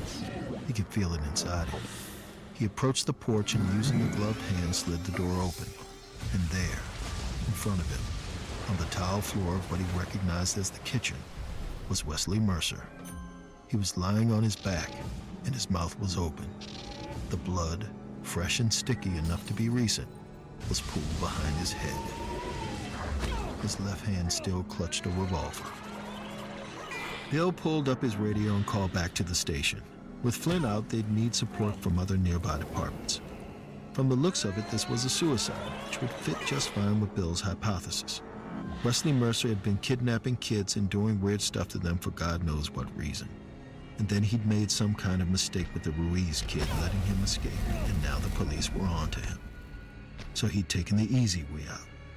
Except, Bill didn't finish the thought. He couldn't.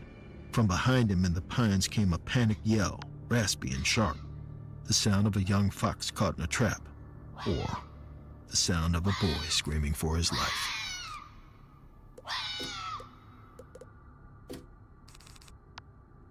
Imagine the softest sheets you've ever felt. Now imagine them getting even softer over time. I'm here to tell you about Boll & Branch sheets. In a recent customer survey, 96% replied that Boll & Branch sheets get softer with every wash. .com shop And the glow of toll, Bill knew instantly, crashing through a /blink.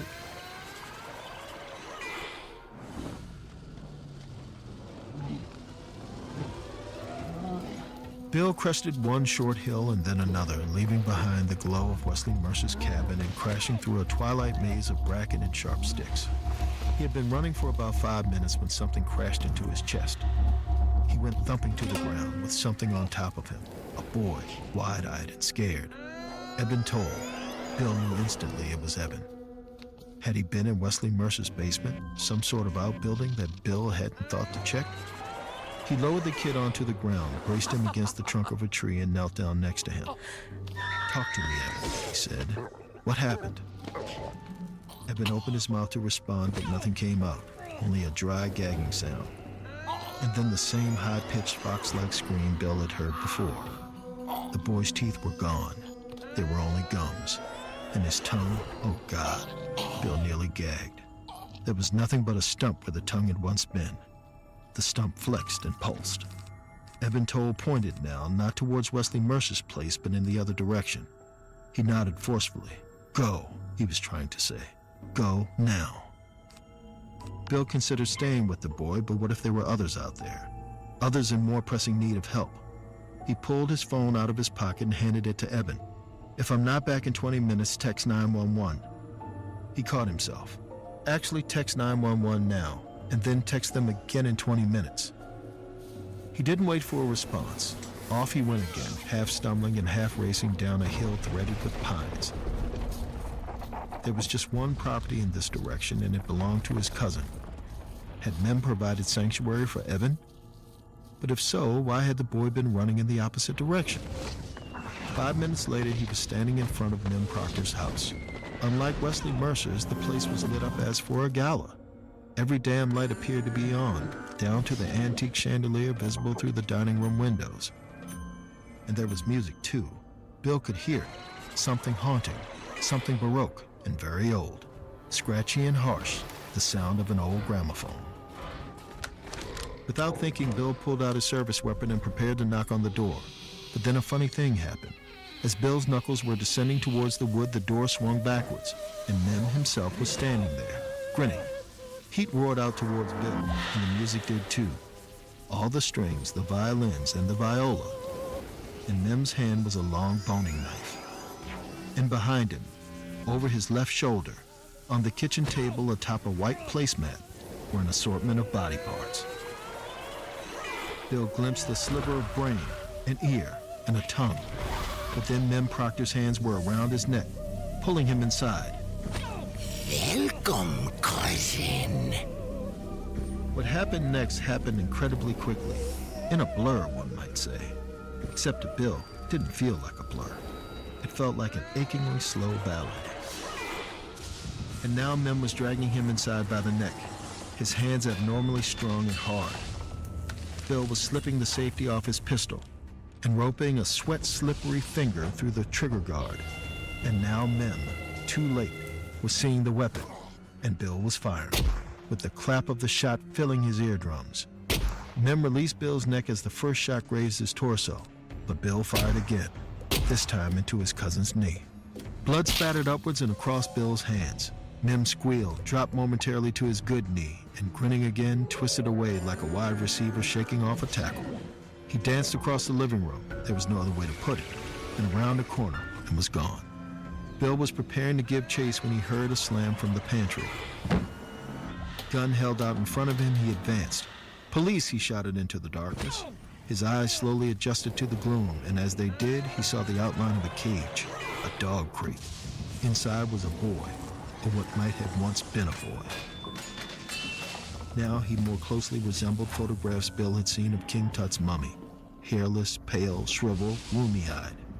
And across his chest, the telltale zipper scar, with the stitching still intact. Just before he passed out, Bill peered close enough to the former boy to see that the stitches had been made with baling twine, as if this wasn't a boy at all, as if this was only a doll. When he woke up, 2 EMTs were bending over him, their pen lights in his face. They pulled him to his feet and onto a stretcher and draped a blanket over his legs. How long had he been out? He looked at his watch, an hour apparently. Long enough that the living room of Mem Proctor's house was now filled with crime scene photographers, forensic techs. A state police detective Bill recognized from the scene of the Ruiz shooting. This, the detective said, is one messed up town, isn't it? Bill chuckled, the first laugh he'd allowed himself in days. "I prefer quirky," he said. Altogether, in coming days, the state police would unearth 5 corpses from under the snow and ice in Mem Proctor's backyard, bringing his total body count to 7 if you counted Jesse Ruiz, and the boy thing that Bill had found in the cage in the pantry. Later identified as Mickey Madden, who had vanished from Mercy Notch years prior. The kid had survived long enough in the cage, but the outside world had proved too much for him, and he'd expired on the operating table. An autopsy showed he'd been missing his spleen, 1 kidney, 8 toes, and a significant portion of his liver. But I've been told he did survive, and the tale he told, initially to investigators and later to network television anchors, was carnivalesque in its horrors. By then, he'd had several rounds of reconstructive surgery on his tongue, and he slurred through his memories of waking up in the snow in his backyard and following the sound of a voice he was powerless to resist, until he ended up at Mem Proctor's house. Before he really understood what was happening to him, he had been strapped to a chair and blindfolded, as Bill's cousin performed what can only be called experimental surgery on him. He drifted in and out of consciousness, and had finally woken up with his mouth full of blood and restraints loosened. Seizing his opportunity, he'd run out of the house and into the woods where he'd encountered Bill. Had he seen the other children in the house? No, he said. Did he know why Mem did what he did? Also no. Did he know how he'd been lured out of the house in the first place? No to that too. In fact, Eben Toll didn't know more than he knew, although he knew enough to write a best-selling memoir about his captivity and participate in a prestige documentary on the case. That same documentary covered the strange occurrence in Wesley Mercer's house, the suicide that was, as it turned out, not a suicide at all. Mem Proctor's prints, taken from his house, were on the handle of Mercer's pistol. It would have been a successful frame job had Bill not stumbled over to Mem's house when he did. As for Mem, he, like the children he had abducted over the past decade, vanished. Bill's new detective pal at the state police assured him that Mem had bled out from his wounds in the forest and that no one had found him because the animals had picked over his carcass. But Bill didn't believe that any more than he believed the official explanation for the incidents in Mercy Notch. That Mem Proctor had simply snapped, gone crazy, gone loony, gone nuts. That his penchant for imprisoning kids and picking them apart was a manifestation of a psychic break with reality. How had he lured all these kids to his house, Bill wondered? Probably something online, something we haven't found yet, the detective said. And what about Eben and Jesse Ruiz escaping? He got sloppy, the detective shrugged. He got overconfident, or some part of him wanted to be caught. Or was just the dumbest of dumb luck. It happens, he said. But Bill had seen what he had seen with his own eyes. He knew different. I met Bill years after the events I've just described. Enough distance that he could process what he'd been through and draw his own very detailed, very concrete conclusion about what happened and why. As I sipped my last beer, I looked over at him and wondered, how could he be so sure he was right? Was there a clue he spotted? Had the police said something new to him? He shook his head. Not the police, no. Can I trust you? He asked. Because the thing he had to tell me would make him sound as loony as Mem Proctor, he assured me.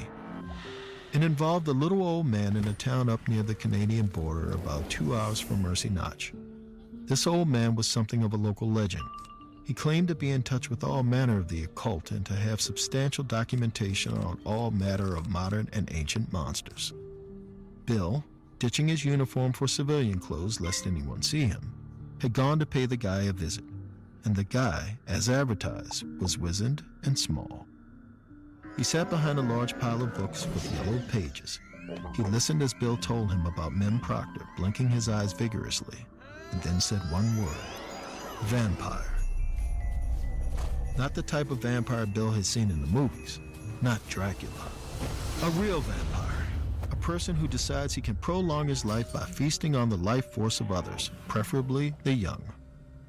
Bill was particularly predisposed to believe this idea because in recent months he'd been doing some research of his own. Out of his own pocket, he paid for a round-trip ticket to Perna, the small German town Mem Proctor had listed on his U.S. residency application. There, in the Perna Town Library, Bill had indeed found evidence of a Mem Proctor, but this Mem was born in 1900, rather than 1949, the date he listed on the same application paperwork, which would make Mem approximately 120 years old. So Bill had drawn the logical conclusion. This was a different Mem Proctor.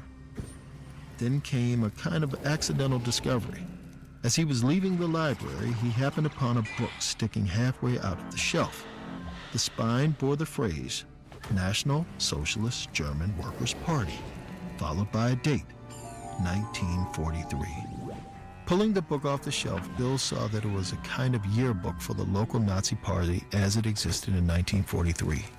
He flipped through the pages until he came to a kind of hierarchical tree with each position corresponding to a headshot. And there he was, Mem Proctor, Gauleiter. Gauleiter meaning regional leader, and above the caption, a black and white photograph of Mem Proctor. Bill's Mem Proctor, the Mem Proctor who had married his cousin, the same Mem Proctor who had grabbed Bill by the neck. So, yes, when that occult expert suggested Bill had encountered a vampire, Bill was inclined to believe him. That Mem Proctor wasn't crazy, he was evil. He'd done everything he'd done deliberately, from choosing his victims he considered to be subhuman, to slowly picking them apart to sustain his own life force. And it hadn't been some internet forum that brought the boys to his house. It had been a magnetic psychic force he'd honed to a sharp edge. There was only one last question. Where is he now, Bill asked. At this, the man could only shrug. Who could say? But I can tell you this, he went on. One day, he'll be back.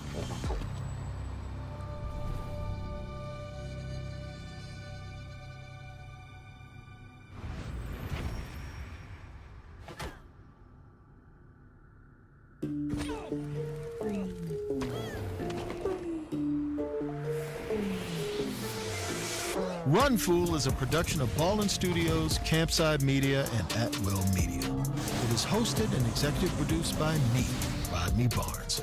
This episode was written by Matt Scher and produced by Abakar Adan and Lee Mengistu. It was also sound designed and mixed by Kevin Seaman. Creature vocalization by Terry Cashburn, artwork by Jessica Clogston Kiner. Production support by Jeremy Bond and Cole Lacasio. Special thanks to our operations team, Doug Slavin, Ashley Warren, Sabina Mara, and Destiny Dingle. Executive producers at Ballin Studios are Mr. Ballin, Nick Witters, and Zach Levin. Executive producers at Will Media are Will Malnati and Rosie Guerin. Executive producers at Campside Media are Matt Scher, Josh Dean, Vanessa Gregoriadis, and Adam Hoff. Thanks for listening, and see you next week.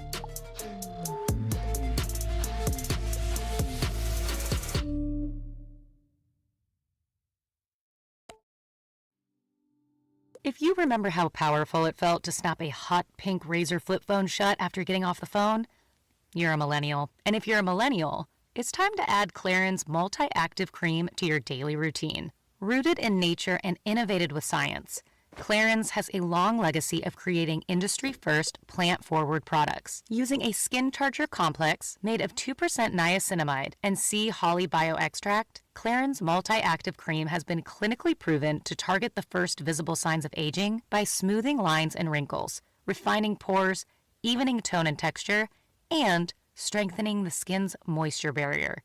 While multi-active creams can't bring back the golden age of boy bands, it can distress your skin. Clarins Multi-Active Cream is available online now. Go to clarins.com/truecrime and get Multi-Active Day and Night Cream for 10% off, a free welcome gift, plus free shipping on your first order. That's clarins.com/truecrime with promo code TRUECRIME.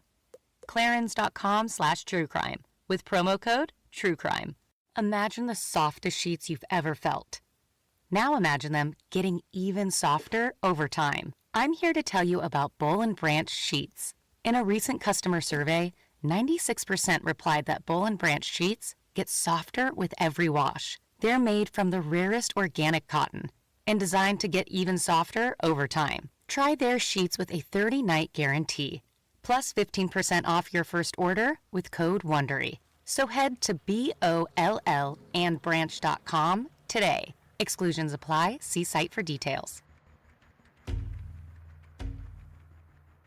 Telling stories is my life's purpose, my true love. But sometimes the act of creation consumes me whole, which sounds exactly as fun as it feels. So once a year, I go on vacation to disconnect, cold turkey. A while back, I tried out El Paraíso, this all-inclusive resort in Vieques, an island off of Puerto Rico. This place was White Lotus fancy, just what I needed. But stories have a way of following me, of calling out to me, like they know I'm jonesing. I was on a little boat getting a private tour of the coves near the resort. My skipper was this woman who worked at the hotel. Gray streaked hair, sun-baked skin, old Ray-Bans. You could tell she'd seen it all. She was a little too blasé, actually. She zoomed past the breathtaking cove and I asked her to slow down. I wanted to take a picture, but she sped up. Can't take you there, hotel rules. Way she said it, I just knew there was a story there.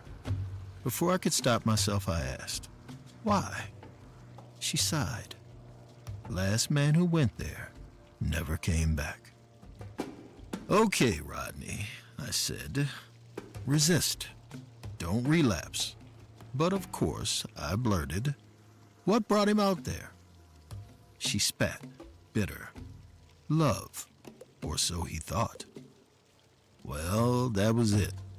Come on, you know I had to hear this story.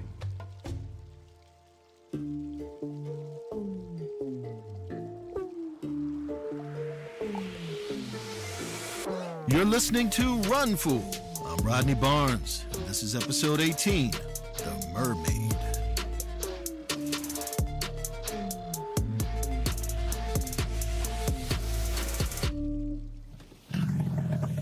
Let's start at the beginning, with a motorboat cutting its way through choppy water off the majestic cliffs of Navio. On the side of the boat, a logo for the El Paraíso Resort. Before the two people aboard, this was no pleasure cruise. It was a rescue mission. Gabby, a young resort employee, drove. She set her mouth in a firm line, hoping to hide her worry. Adam stood behind her, wild eyes scanning the sea until he cried, "There!" Another boat bobbed in a cove, a speedboat. Gabby headed for it, while Adam gripped his wedding ring and prayed his wife Anna was still on board, that her phone was dead, and that's why she'd gone radio silent. He prayed that she'd forgive him for letting her go alone. They'd come to El Paraíso for years, and on this trip, Anna wanted to explore beyond the five-star property. So Adam surprised her with a speedboat they could take to secluded beaches. But too many pina coladas last night made Adam hungover and grumpy that morning. So grumpy that a pissed-off Anna went off on her own. Adam cursed. If he'd just sacrificed a bit of his comfort, this wouldn't be happening. Gabby pulled up beside the boat and Adam scrambled on. It wasn't big, so he knew instantly. Anna wasn't there. Still, he pulled up tarps and checked under seats, calling her name in vain, until he saw it. A streak of blood. Leading over the railing and down the boat's side into the water, Adam leaned over the edge, ready to jump into the deep blue. But Gabby pulled him back. They fell to the deck, Gabby gripping Adam as he tried to break free. It was too dangerous to go in alone here, she said. They'd call the Coast Guard, they'd scour the land and sea, and they'd find his wife. It was a promise Gabby couldn't keep. Later, the Coast Guard concluded Adam's wife had drowned, though they never found a body. Something strange about the currents of Navio Beach, they said. Things that sank there tended to stay sunk. Adam went home to Michigan, drowning in his own ocean of grief. He thought he'd never see Vieques again, until 3 years later, when he made a mistake, one that sent him rushing back to the island. Adam's limo pulled up to El Paraíso, trying to calm his nerves. When the driver opened the door, Adam was shocked. Gabby pulled him in for a hug. Gone was the tomboyish college girl who worked at the marina, who'd taken Adam and Anna out clubbing and snuck them weed. Now she sported a suit, an expensive haircut, and a name tag, manager of guest relations. Adam congratulated her. Gabby eyed him warmly. I wondered if you'd ever be back. Her gaze flitted to his hand. Adam fiddled with the wedding band he still wore. He explained he'd come to visit the spot where Anna vanished. Gabby asked to say a proper goodbye. Adam mumbled something like that. With a somber smile, Gabby said the marina would prep a boat tomorrow. She'd cancel her meetings and go with him, if he wanted, of course. Adam shook his head. He had to do this alone. Adam steered his boat into the cove at Navio Beach, taking in its eerie beauty. Steep cliffs surrounded the shore, caves dotting their surface. They looked like eyes, staring at Adam, waiting. He killed the motor, then walked to the railing. He touched his ring again. There was something hard he had to tell Anna. He opened his mouth, trying to find the words, when he heard a woman sing. A melody echoed from the cliffs, stirring up a million different emotions in Adam. First it sounded desperate and longing, then it shifted into something alluring and sensual. Entranced, he looked to the caves. Their dark maws glowed with blue light. Then the wind picked up, carrying the song across the water, closer and closer to him. Something rammed the boat. Adam stumbled and fell over into the water. He thrashed in the ocean and swirled around him. The center of the eddy lit up with light, and a woman rose from the depths, wailing that hypnotic melody. She floated to Adam, arms outstretched. He knew he could swim away, but that felt impossible. As she embraced him, all Adam could hear, or see, or feel, was her song. Adam awoke and gasped in wonder. He was in a cave. Bioluminescent vines climbed the walls, softly pulsing with light. Little nooks held a collection of rusty bracelets, waterlogged passports, and gold doubloons. Like anything that had ever been lost at sea had washed up here. A ray of golden light shone into the cave. Adam looked up to see it came from an opening high up on the rock wall. Through it, he glimpsed the sunset and realized he was inside the cliffs by the cove. He looked into a pool of water beside him. Far below, he saw shapes, people, maybe, floating round and round in the deep. A haunting aquatic ballet. Then he scrambled back because one shape floated up to break the surface and perch on the rocks. It was the woman who'd sung to him, but she wasn't exactly a woman. She was a mermaid, as in storybooks, her tail glistened with silver blue scales. Her hair was iridescent, ornately braided with shells and seaweed, but her face was a pale blue-green, and her eyes inky black. There was something eerily inhuman about her, but she was all the more beautiful because of it. Adam wasn't sure what to do. Hell, he was pretty sure he was dreaming, so he waved, very awkwardly. "I'm Adam. Sorry, but what do you want from me?" The mermaid cocked her head, amused. "You may call me Kaya, and if a sailor floats into my cove and follows my song, he is usually seeking me." Adam's face fell. No, he was just there to say goodbye to his wife. Kaya nodded. Grief and yearning are part of the same song, like a melody and its harmony. No wonder your soul called out for me. Suddenly, she slithered up Adam's chest and ripped his shirt open. She whispered, her voice thick with passion. "Your season of pain has ended, sailor. Allow me the pleasure of healing you, of being your first lover since your wife passed." Kaya leaned in to kiss him, but Adam pushed her off. Tears filled his eyes as he admitted, "You're not the first." If Adam had looked at Kaya, he might have seen how bored she looked, annoyed even. But he stared at his reflection in the pool of water, confessing. A few weeks ago, on the 3rd anniversary of his wife's death, he drank alone at a bar. The vodka flowed, the bartender was hot, and nature took its course. There was no connection, no spark. The only thing Adam felt was guilt. Adam told Kaya, "The next day I booked a flight here." I don't know why exactly. I felt this mad urge to be close to my wife again, to apologize for what happened, or I don't know.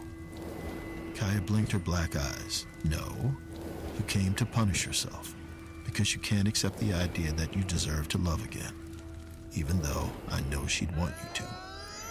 After a moment, Adam looked up, grateful and teary-eyed. "I needed to hear that. Thank you, Kaya." He touched her scaly hand. A spark of energy escaped his fingers and pulsed up Kaya's arm. They both gasped. Adam felt himself get weaker, maybe lighter, like a burden had been lifted. Meanwhile, Kaya felt a rush, her face flushed with a rosy tint that made her look more human. She eyed Adam, bewildered, then intrigued. What was that? Adam asked. Could they talk more? He hadn't felt this clarity in years, and he craved it. Kaya's eyes narrowed. She seemed to decide something. Then her face got sad. She said she was sorry, but she had to get back to her people. She couldn't survive on land for long, and they were from different worlds. This bond, it couldn't last. She dove into the dark pool. Adam felt his grief well up, and he knew the only cure would be to see Kaya again. He pulled the ring off his finger, and a grin tugged at his lips. He'd come back and prove this connection could last.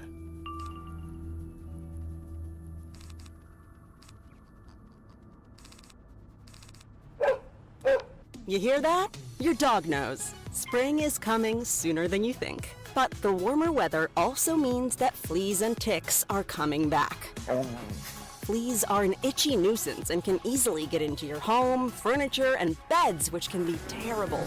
Ticks are even worse. They're hard to spot but can carry disease and get your dog really sick. PetMeds pharmacists connect directly with your vet to save you time and deliver the best flea and tick products for your pet. PetMeds offers low prices on code POD. Weather resistant for the ultimate The next day, Adam docked his boat in the cove. at Amazon.com/blink.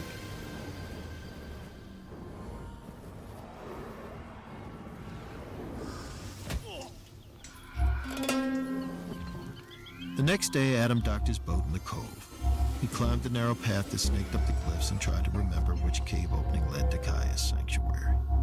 He'd just been there, but the memory was elusive, slipping away like a dream. He closed his eyes, willed the waves and the wind and the screeching gulls to fall quiet. Then, he heard Kaya's song, echoing from the cave furthest away from him. Adam shook his head with a grin. Of course. A few minutes later, he stood at the entry, wiping sweat from his brow and trying to steady his breath. He was hoping to make a heroic entrance, but as soon as Adam took a triumphant step inside Kaya's cave, he slipped on a rock and fell off a ledge. He plummeted down, about to bash his head open on the rocks below, and Kaya shot up from the water and caught him in her arms. It was weird being held by her, but a good kind of weird. She was stronger than she looked. Kaya wasn't upset that Adam came back, just shocked. It was clear to him that no one had cared enough to really talk to Kaya. But he was different. Over the next few days, they spent hours getting to know each other. Well, Adam did most of the talking. First about his wife, then happier things, like his job, his childhood, and wonders he'd seen in the human world that Kaya could only dream of. Every time they touched, Adam felt his soul grow lighter, and Kaya got more rosy-cheeked and giddy, drunk off her bond with this strange surface man. They were changing each other for the better. Goodbyes were the hardest. As soon as the sun set, Kaya sent Adam off. When he got back to the resort, he'd realize how tired he was. It was like a hangover or withdrawal. After day 3, Adam shuffled past the empty hotel pool. He wanted to go to his room, but he was exhausted. Even the moon was too bright. He slipped on his Ray-Bans and stared at the pool. The lighting thrummed, soft blue, reminding him of Kaya's cave. Before he realized what he was doing, Adam stepped into the pool. He floated on his back, sunglasses on, staring at the stars and humming Kaya's song. He wondered what it would feel like to float with her and the other merfolk at the bottom of the grotto. He could practically hear her calling his name. Then he realized someone was calling. He looked to the pool's edge to see Gabby, the manager he was friendly with. She asked, "Are you okay?" Adam lifted his glasses and winked. He was perfecto. Gabby frowned. "The boys at the marina say you take the boat to the cove every day. When you get back, you're out of it, paler than ever. Weird for someone spending his days in the sun." Adam let his sunglasses fall over his eyes. His mood darkened. "You're spying on me?" Gabby stammered. She cared about his well-being, like the rest of the staff, of course. They were all so devastated when his wife died and so happy to see him back. Adam raised an eyebrow, but not so happy to see me happy. Gabby looked around. Her voice got low and urgent. "Adam, there are things beyond the walls of this resort that employees can't discuss. Ancient, terrible things our abuelas warned us about. I heard the melody you were humming, and I think you've met one of them. Whatever you're getting out of it, trust me, she's getting more. I hope you'll spend your last night right here with us, where it's safe." Adam's face twisted in a sneer. "Get off my back, Gabby, and get a life while you're at it." Gabby flinched, then walked off. Adam plunged his face in the pool and let out a bubbly scream of frustration. God, Gabby was a pain. The way she hovered was so draining. Then he pulled his head out of the water, remembering something she'd said. Tomorrow was his last night. He'd forgotten. It would be his last chance to see Kaya. Unless... When Adam visited Kaya the next day, it wasn't for deep talks or slow kisses. He was there to make a plan. He paced around her cave, manic. Isn't there like a sea witch who could turn you human? A spell, like in a movie? Kaya frowned. "What is a movie?" Adam grunted. "Something awesome I'd love to show you, but I can't. There's gotta be a way to get you out of here." Kaya shook her head. She couldn't leave her people, and this island was her home. Adam bargained. "Fine, I'll come back. I'll visit every month. But what about tonight? Can't you leave this cave to see my world?" "Kaya, I'd do anything." "Stop!" Kaya yelled, jittery rage. This is too much." Adam's face fell. Did she not want this? Kaya sighed. "I do. And there is a spell. But to walk the land, I need to borrow your essence, your humanity. It's a painful sacrifice." With no hesitation, Adam nodded. "Love is sacrifice. Let's do it." Hope brimmed in Kaya's eyes, and she kissed him. It felt incredible, until his insides started to burn, like acid ripping through his veins. Every instinct told him to break free, but Adam held on tighter and kissed her harder. The pain would be worth the pleasure. That night, Adam stood outside El Paraíso's nicest beach restaurant. He checked a mirror on the wall to smooth his linen shirt, then did a double take.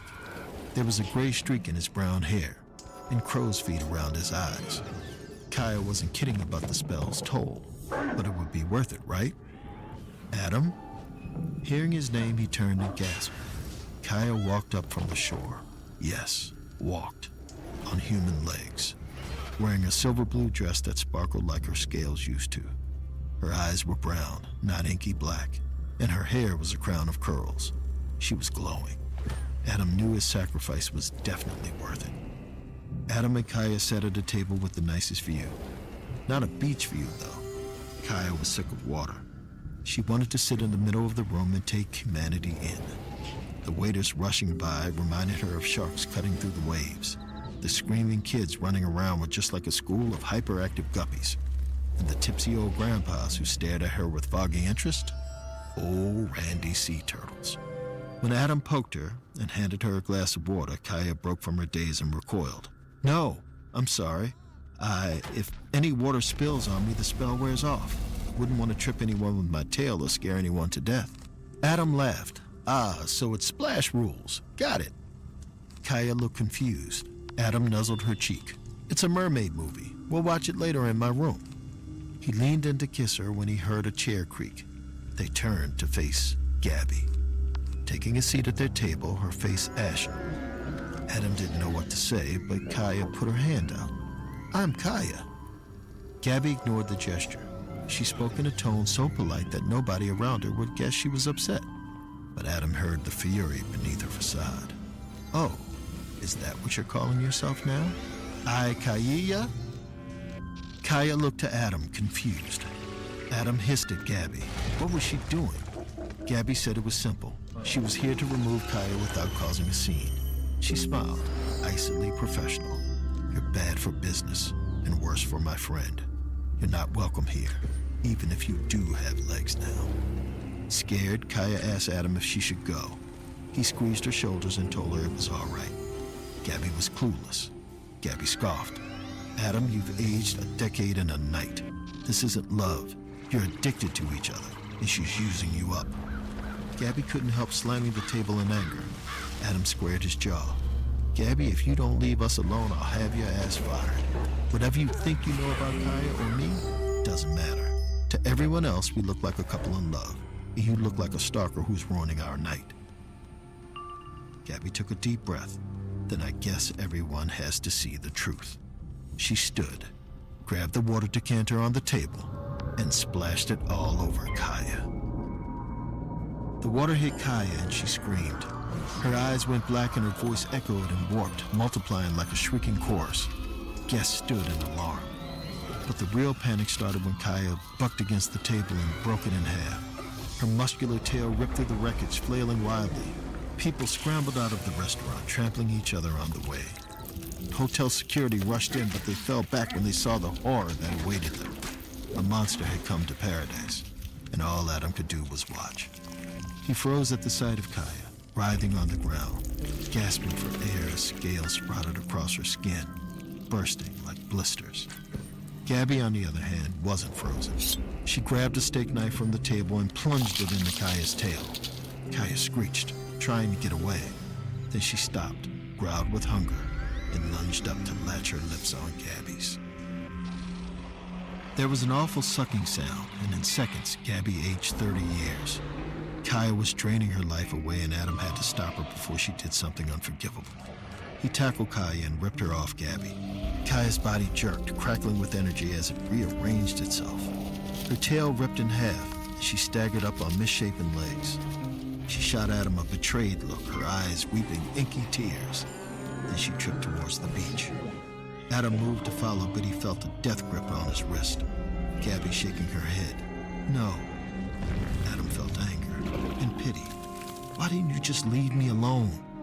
Gabby stroked his hand with too much tenderness. She croaked.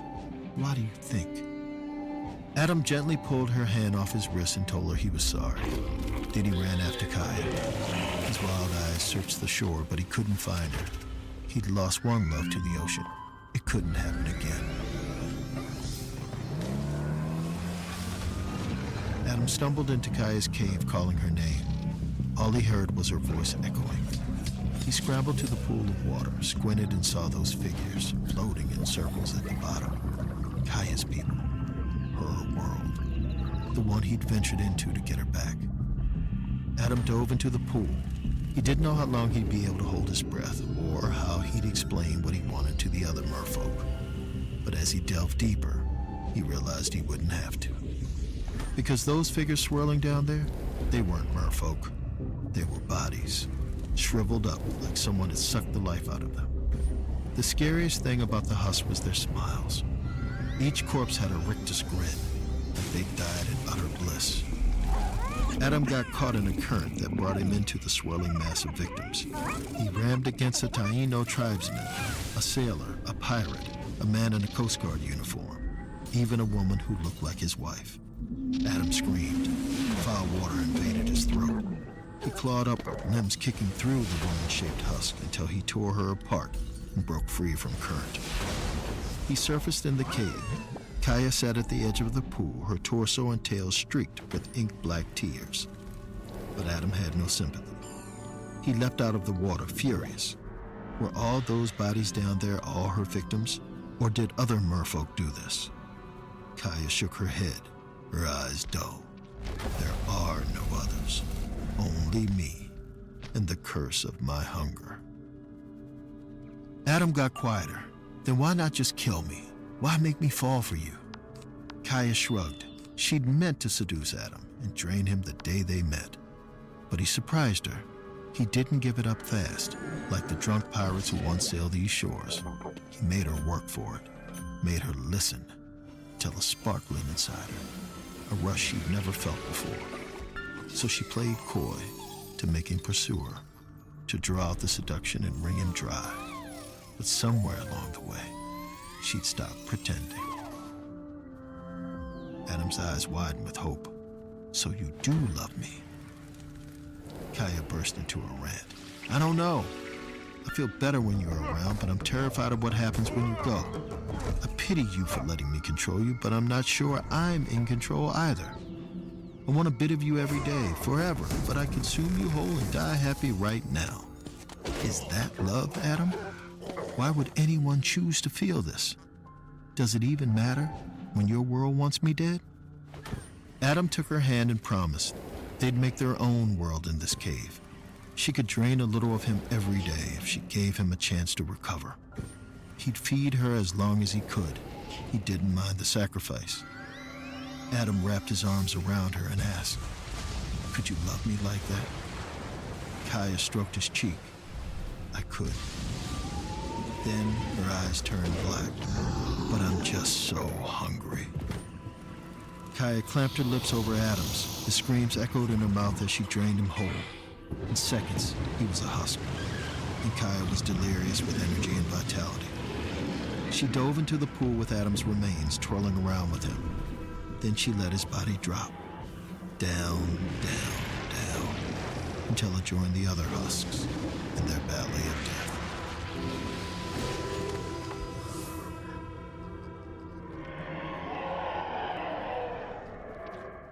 Maybe Kaya was sloppy, or maybe it was a kindness, but Adam wasn't fully dead.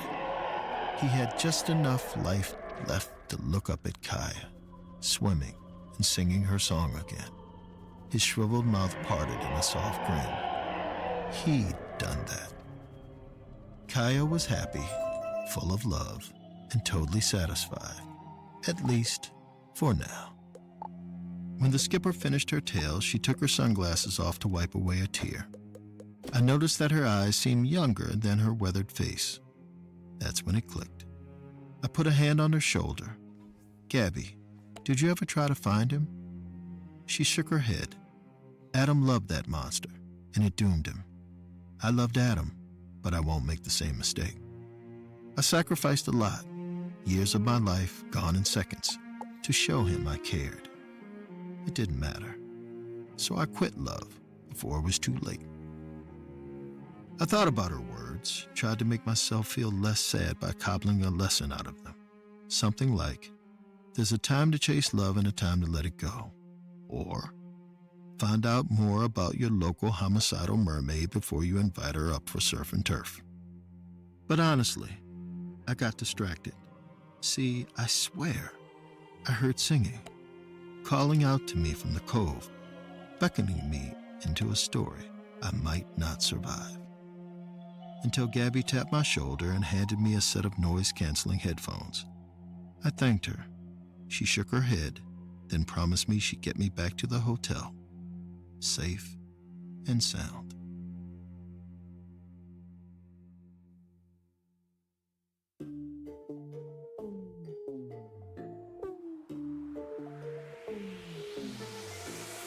Run Fool is a production of Ballin Studios, Campside Media, and At Will Media. It is hosted and executive produced by me, Rodney Barnes. This episode was written by Amin Osman and produced by Abakar Adan and Lead Mengistu. Editing by Matt Scher. It was also sound designed and mixed by Kevin Seaman. Creature vocalization by Terry Cashburn and Colette Anderson.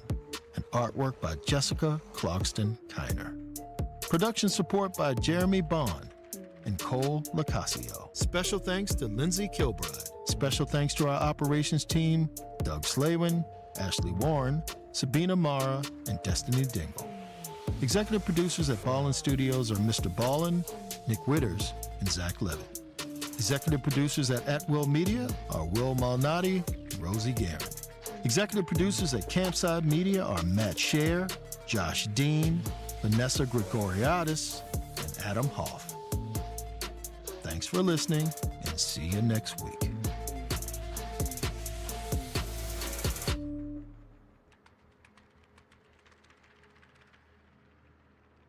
You remember how powerful it felt to snap a hot pink Razr flip phone shut after getting off the phone? You're a millennial, and if you're a millennial, it's time to add Clarins Multi-Active Cream to your daily routine. Rooted in nature and innovated with science, Clarins has a long legacy of creating industry-first, plant-forward products. Using a skin charger complex made of 2% niacinamide and C. holly bioextract, Clarins Multi-Active Cream has been clinically proven to target the first visible signs of aging by activecream.com. Their sheets with a third off your first order with code WONDERY. So head to BOLLandbranch.com today. Exclusions apply. See site for details.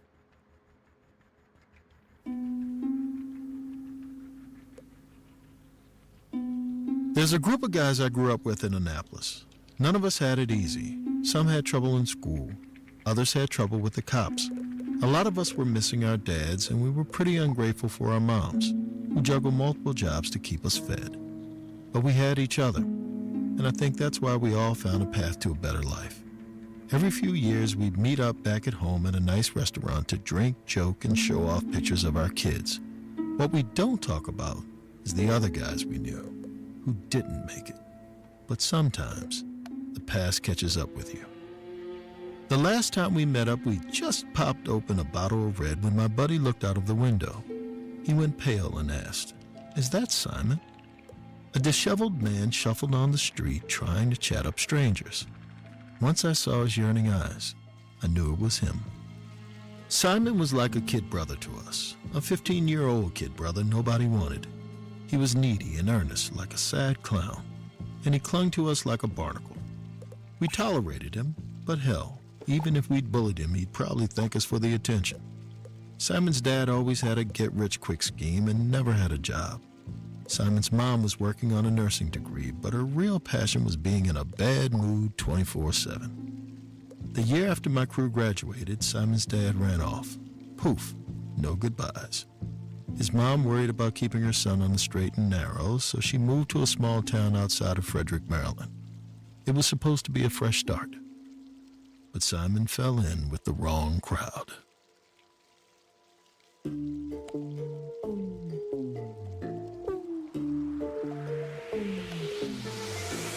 You're listening to Run Fool.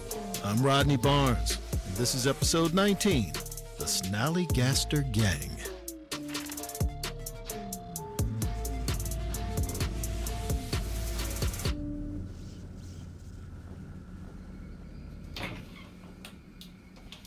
Simon opened a kitchen cabinet in the dingy apartment that he still refused to call home. This cabinet was empty too, except for an old pasta box. He worried he'd be late for the bus, but he was still so hungry. He opened one last cabinet, fantasizing about finding it full of Pop-Tarts and Oreos, Slim Jims and popcorn. All the things families had on TV. All the things he didn't. The door creaked open. His mother Sherry trudged in, clad in nursing scrubs. Weary after a night shift, she gave him a stiff hug and a kiss, like she was ticking it off a checklist. Then she asked why he hadn't left. She did not raise him to be tardy. Simon whined, "I was hungry, okay?" Sherry softened. Looking guilty, she rifled in her scuffed purse and set some plastic-wrapped things on the counter. A cookie, celery and carrot sticks, a banana so brown it might as well have been a turd. Vending machine food, from the hospital, or maybe a gas station. Simon was usually good at minding his mom's moods, but today he sulked. Back when we were a family, Dad used to make me eggs. Sherry bristled. Well, all your dad made me was cry. Your father was not family. A real man sacrifices things he wants for his family. All he did was sacrifice us for the things he wanted. Simon asked, what if he got a job? Then he could provide, and she wouldn't have to work so much. Sherry said no. She didn't want him out all hours. The streets were quiet, but they weren't safe. More and more people were coming into the hospital, mugged, beaten, drugged. She insisted. Besides, we've got a home, hot water, and food, even if it's not to your liking, Chef Simon. What else do you need? Simon blurted, more. Sherry asked, more what? Simon mumbled, just more. Sherry's brows knit together in pain. Simon grabbed his bag and ran out. He didn't want her to see his cheeks turn red with shame. Simon sat alone at the back of the bus, cleaning his glasses. He'd stopped trying to talk to other kids since they always recoiled, like they could smell the stink of loserdom on him. He perked up when the bus pulled over at a stop, on the edge of the woods. He wondered, would they show up today? On cue, 3 older kids emerged from the trees and sauntered on. Ray, Eddie, and Bill. Eddie and Bill were in garish get-ups, a mashup of hip-hop and hair metal, like they'd raided a department store blindfolded. Ray was cloaked in a studded leather jacket, eyes hidden behind red wayfarers. People told wild stories about them. They tied up their foster parents for a week just for fun. They were dealers. They got suspended for having a four-way with the school nurse. They were devil worshippers who lived in the woods and sacrificed baby rabbits to Satan. Scary stuff. But Simon admired them because they moved like a pack. Powerful, confident, and connected. And though they were cruel to those around them, they were oddly tender with each other. Right now, the driver was yelling at Eddie, calling him a disgrace because his shirt had a topless lady on it. You could tell it hurt Eddie, so Ray loomed over the driver and said, "Have a heart. That's the only photo he's got left of his dead mom." The driver looked bewildered. Ray put an arm around Eddie and led him down the aisle, while Bill told him the shirt was cool. Simon smiled as he watched them, but it faded when they walked up to him. Ray jerked his head like, move. Simon knew he should, but something told him not to. Instead, he grinned and pointed at the bench. Plenty of room for all of us. Kids turned to gawk. Eddie and Bill leaned in to grab him, but Ray stopped them. He took off his sunglasses to look at Simon, amused, like a lion toying with a mouse. Then he sat, and his goons followed. Simon had to remind himself to breathe. Ray reached in his jacket and pulled out a cherry red Walkman, a tape player for those of you who weren't around back then. He slipped his headphones on, and Simon asked, "What you listening to?" Ray glared and said, "The Bible on tape." Simon figured he was joking, so he laughed. He didn't want to lose momentum, so he asked how much the Walkman cost. Ray gave him a withering stare. "I don't know. I stole it." Simon nodded. "Cool." Ray grunted, then jiggled the headphone jack. He said the dumb thing wasn't worth it. Half the time he couldn't hear. Simon said the jack socket looked loose. He put his hand out, nodding at Ray to give him the Walkman. Ray looked surprised, but grateful. He wouldn't be if he knew Simon was making up the diagnosis to keep him talking. Simon took the Walkman and furrowed his brow, hoping to look like a helpful geek. Then the bus flew over a bump. The Walkman flew out of Simon's hand, landed on the floor, and cracked. His heart raced as Ray spoke, ice cold. "You're gonna replace that." Simon babbled. He was sorry, but he didn't get an allowance, and he'd spent his birthday money on comic books. Ray grabbed his arm, squeezed hard, and grinned. "Then I guess you're gonna have to steal one." That night, Simon crept through the Radio Shack at the mall, sweating buckets in his bulky sweater. He wanted to run home, but Ray, Eddie, and Bill were waiting by the fountain outside. Simon eyed a display of Walkman in vibrant colors, then looked around.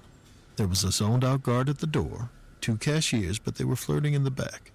Simon sighed. For once, it was good that everyone seemed to ignore him. Except this weird guy stood at the end of the aisle, smiling. He wore black and purple. His pale arms were covered in tattoos, and there was a mystical eye tattooed above his brow. He was older, but there was also something jittery and youthful about him, like a goth Peter Pan. The man walked off. Simon took a breath. It was time. He locked his eyes on a red Walkman. He grabbed the slim box, put it under his sweater, and tucked it in his waistband. Done. Simon ambled to the exit, praying his walk wasn't too weird. He moved past the guard, who smiled. Ever eager for kindness, Simon waved at him, and the Walkman fell out. The guard stood. Outside, Simon saw Ray and his goons run off.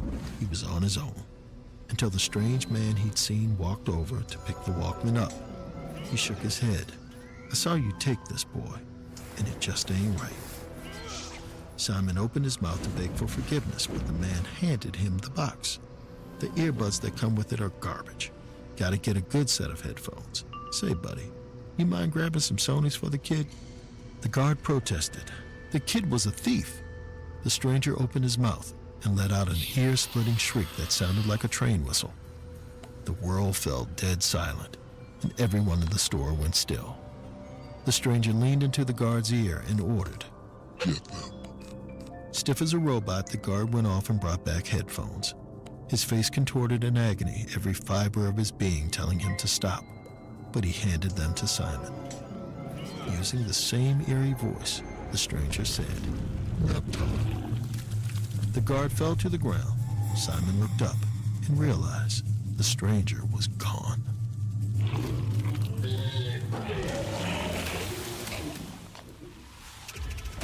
Introducing the new Blink Mini 2, the tiny but mighty plug-in smart security camera. Mini 2 works inside or outside with the Blink weather-resistant power adapter. New features include night view in color with a built-in LED spotlight and a wider field of view. Stay connected with two-way audio and crisp HD video. Plug in Mini 2 just about anywhere around your home for the ultimate peace of mind. Shop Blink Mini 2 at Amazon.com/Blink. This podcast is supported by Progressive, a leader in RV insurance. RVs are for sharing adventures with family, friends, and even your pets. So if you bring your cats and dogs along for the ride, you'll want Progressive RV insurance. They protect your cats and dogs like family by offering up to $1,000 in optional coverage for vet bills in case of an RV accident, making it a great companion for the responsible pet owner who loves to travel. See Progressive's other benefits and more when you quote RV insurance at Progressive.com today. Progressive Casualty Insurance Company and Affiliates. Pet injury is an additional coverage and subject to policy terms.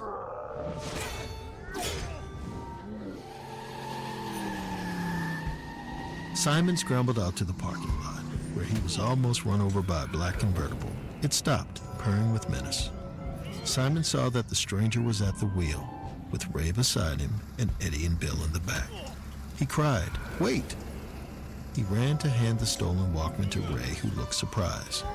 Then he thanked the stranger and asked his name. The man grinned. "Call me Geist. Want to go for a ride?" Ray glowered. Clearly, he didn't want Simon to come, but Simon smiled. "Yup, Guy's car sped along winding roads on the outskirts of town. He joyfully sang along to a Motown song blasting from his car's tape deck. Simon sat in front, squeezed between Geist and a pissed-off Ray. This was the most thrilling night of his life, and he had a feeling it was just the beginning. He yelped when Ray lunged across him to turn down the music. Geist chuckled. "You're such a moody Judy. Relax, Ray. How about a beer run?" Eddie and Bill whooped. Ray shrugged. Geist looked to Simon. The kid's voice cracked as he said he didn't have any money. Geist cackled. "Me neither, buddy." Geist swerved into an empty liquor store parking lot. It was closing time. A lone employee swept up inside. Eddie and Bill jumped out. Geist looked at Ray, then nodded to the glove box. Ray opened the glove box. Simon worried he'd pull out a gun, but he retrieved an old piece of cloth. It looked like a hood or an executioner's cowl. Ray's hand trembled, and he whispered, "Not yet." Geist's eyes narrowed. "Fine. Beer will fill me. For now." Simon wasn't sure what was going on. It was like a secret code he was desperate to understand. Geist and Ray got out. Simon followed, but Geist pushed him back in the seat with paternal gentleness. "Stay here, kiddo. Enjoy the show." Simon watched them go into the store. The employee got annoyed, then scared, as the boys surrounded him and Geist whispered in his ear to work his magic. The clerk dropped, convulsing. Then Ray, Eddie, and Bill hooted and hollered through the aisles, grabbing bottles, chugging some, smashing others to the ground. The store doors were closed so Simon couldn't hear the chaos inside. With the Motown playing in the car, it just felt like he was watching a hilarious movie with a great soundtrack. He laughed.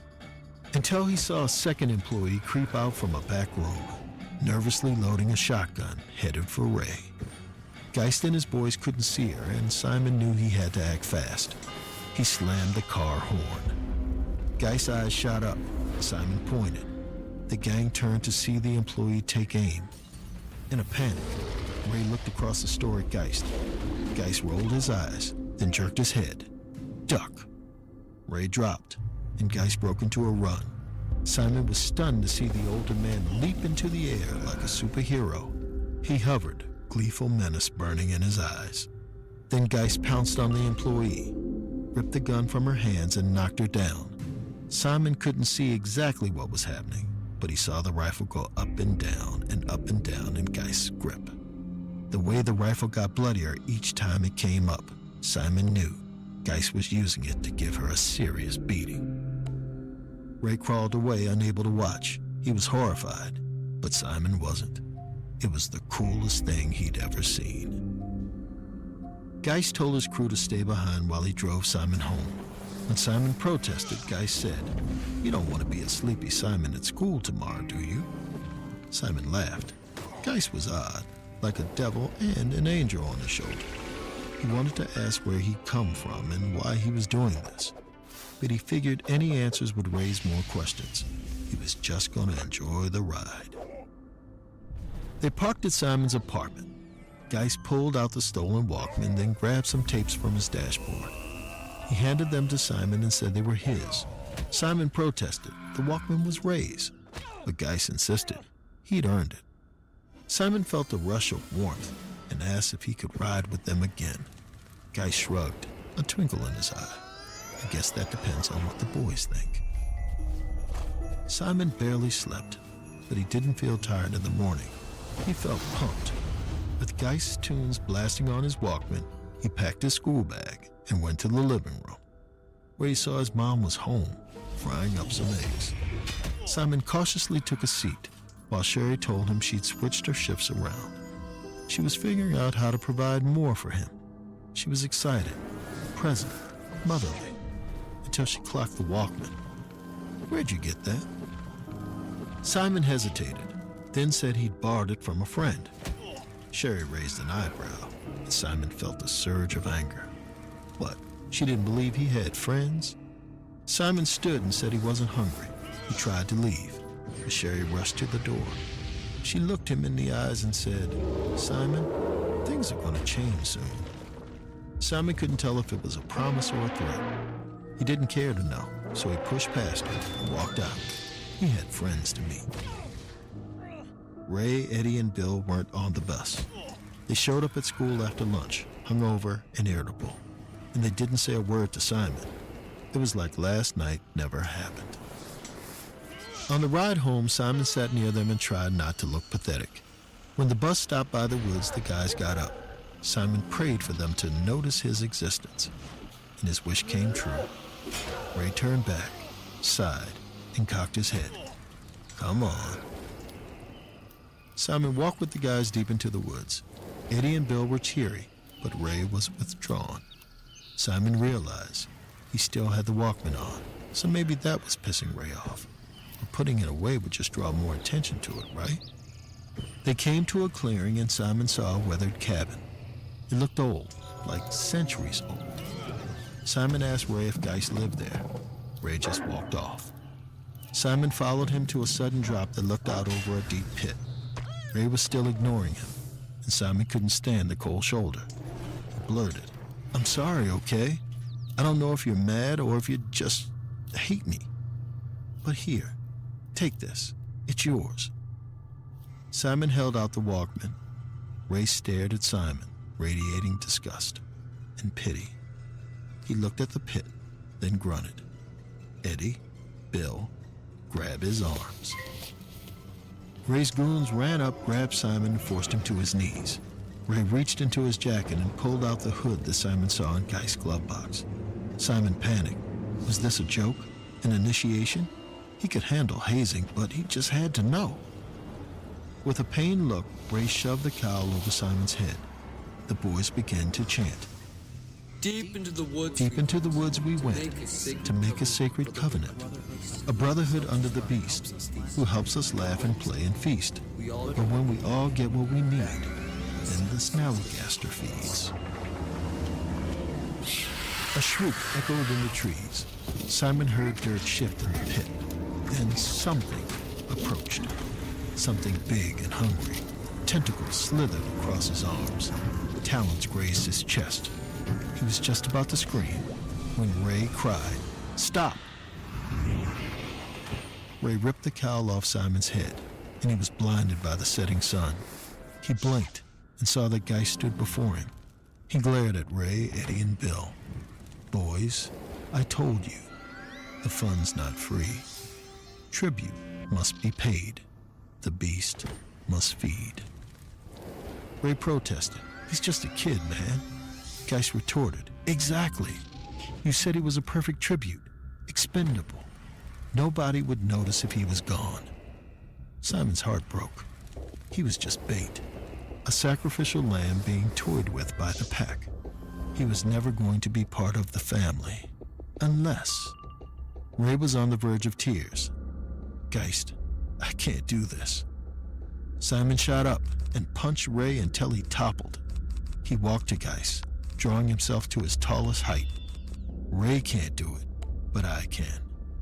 If it means I'm in, I'll find you a damn tribute.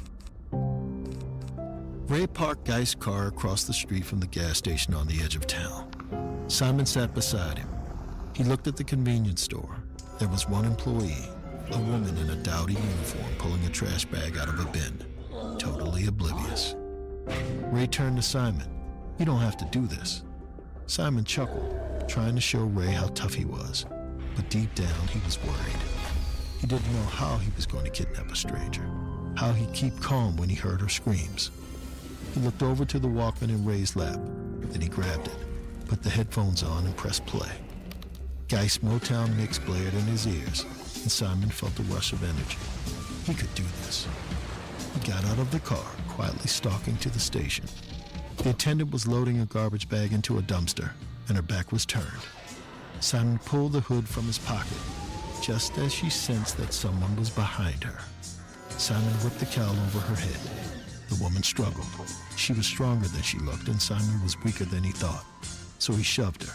Her head hit the edge of the dumpster, and she crumbled to the ground. Simon and Ray carried the limp woman through the woods. Simon held her arms and Ray held her legs. Simon had to admit his bravado was fading. This woman was heavy, and he was just a kid. Still, he saw Geist's silhouette waiting at the pit, 100 feet away. Eddie and Bill paced by him. Simon just had to hold on a little longer. Suddenly, he felt a thud. The woman dropped from his arms into the dirt. He whipped his head back. Ray had let go. He said he was too winded, but Simon knew better. Ray was sabotaging him. He clenched his jaw and surveyed the terrain. There was a slant leading to the pit, so maybe she'd roll. Simon bent down and pushed the body, but she barely budged. He grunted, then kicked her belly. Now she rolled forward a foot. Okay, this would work. Simon kicked the woman over and over, harder and harder, until she rolled down the dirt path and landed at the edge of the pit. Guy's eyes crinkled with glee. Simon, you are something else. Simon smiled, but then the woman began to stir. He wasn't sure he could handle the reminder that this was a real person he was hurting, so he told Geist to get on with it. Whatever ritual they were doing, let it be done. Geist shook his head. No cowards in this family. Be a man. Take off her hood and take stock of what you're doing. Simon took a deep breath. Then he leaned down and ripped off his tribute's hood. His mother stared back at him. Sherry pleaded. Simon, what the hell is going on? Who are these people? Simon panicked. I don't understand. You're a nurse. Sherry sobbed. She was. But she'd moved to day shift so she could pick up a side gig at the gas station. She'd let her anger about Simon's dad create a rift between them. She resented having to provide for him. But when she felt him pull away, she realized if Simon needed more, then she'd work her ass off to give him that. She begged, please, Simon, just take me home. A strange hope crept into Simon's heart. Could you really forgive me? Sherry nodded. I can, baby. I will. I promise. But Simon saw the fear and disgust in her eyes and knew she'd never forgive him. Their bond had been frayed, and now he'd broken it. So he pushed his mother into the pit. He heard her tumble and scream and looked to Geist for reassurance. Geist opened his mouth and his terrifying screech rang out. Scales and fur sprouted across his flesh. His forehead tattoo of an eye pulsed until his skin split and a real eye bulged out of his forehead. His mouth transformed into a sharp silver beak. He doubled in size, then tripled. Wings erupted from his back as he rose up into the air. His arms and legs split, becoming a mess of talons and tentacles. There wasn't a beast in the pit that Geist worshipped. He was the beast. A revolting mix of dragon, bird, and squid. A whole family of animals in one horrifying form.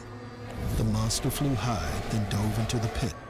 Simon closed his eyes, but he heard every single crunch, slurp, and scream as his mother was eaten alive. Soon, Geist dragged himself out of the pit, back in human form. He hopped to his feet, all giddy, and told the boys it was time to move along. With a rush of adrenaline, Simon ran to join them. He'd proven himself, and he was part of the pack. But before he got close, Geist put his hand on Simon's chest. Not you. Simon didn't understand. He deserved this. The other boys were cowards. He'd found their tribute. Geist nodded sadly. My boys may be cowards. I have hope. Maybe at the next year's sacrifice they'll have my pride. For now, they have my mercy, because they don't have anyone else. Simon screamed that he didn't either, but Geist shook his head. You did, and you gave your mama up for pretty toys and a pat on the head. If you're so willing to betray the family you've got, I don't want you anywhere near mine. Geist wrapped his arms around Ray, Eddie, and Bill, looking like a predator and a protector. Then he took his family back into the woods. Simon fell to his knees, too stunned to make a sound.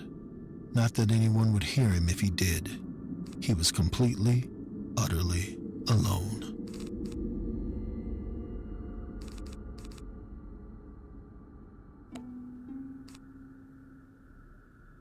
They say Simon begged the police to arrest him for killing his mom, only they couldn't find any evidence that he had. Best as they could tell, she'd run off just like his dad had. He was sent to a foster family, but he couldn't adjust. He ran away, never finishing school. Spent time in a psych ward until he was discharged. Apart from his odd belief in monsters, they said he was perfectly healthy. There was no place for him there either. Now Simon was back in Annapolis, the closest thing he'd once had to a home, loitering outside the fancy restaurant while me and my friends celebrated our success. Everyone else had moved on from discussing him, eager to tell happier stories. But I kept looking out the window at him, heartbroken at the unfairness. I don't know if Simon's story was all true, but life had dealt him a bad hand. What happened to him could have happened to me or anyone else in my crew. We all grew up lacking. That made us mad, and anger and need are a terrible combination. They blind you. You can't see what you do have or appreciate the people who do support you despite their own pain. We all had the same urge for connection and purpose that Simon had, but we were lucky enough to find each other, and that helped us find our paths. Maybe if we'd been kinder to Simon, well, I guess we'd never know, would we? I realized I'd been ruminating for too long. When my eyes focused, I saw Simon staring at me. Recognition and yearning washed the hard years off his face, and he looked like a hopeful kid again. He lifted his hand to wave at me. I'm ashamed to say it, but I turned away. I had my own family to think of.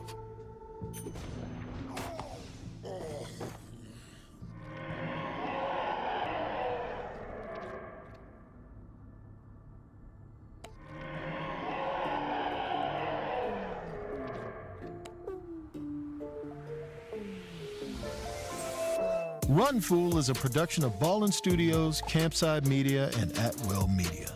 It is hosted and executive produced by me, Rodney Barnes. This episode was written by Amin Osman and produced by Abakar Adan and Lee Mengistu. Editing by Abakar Adan. It was also sound designed and mixed by Kevin Seaman. Creature vocalization by Terry Cashburn and Colette Anderson. And artwork by Jessica Clogston Kiner. Production support by Jeremy Bond and Cole Lacasio. Special thanks to our operations team, Doug Slavin, Ashley Warren, Sabina Mara, and Destiny Dingle. Executive producers at Ballin Studios are Mr. Ballin, Nick Witters, and Zach Levitt. Executive producers at Will Media are Will Malnati and Rosie Guerin. Executive producers at Campside Media are Matt Scher, Josh Dean, Vanessa Gregoriadis, and Adam Hoff. Thanks for listening, and see you next week.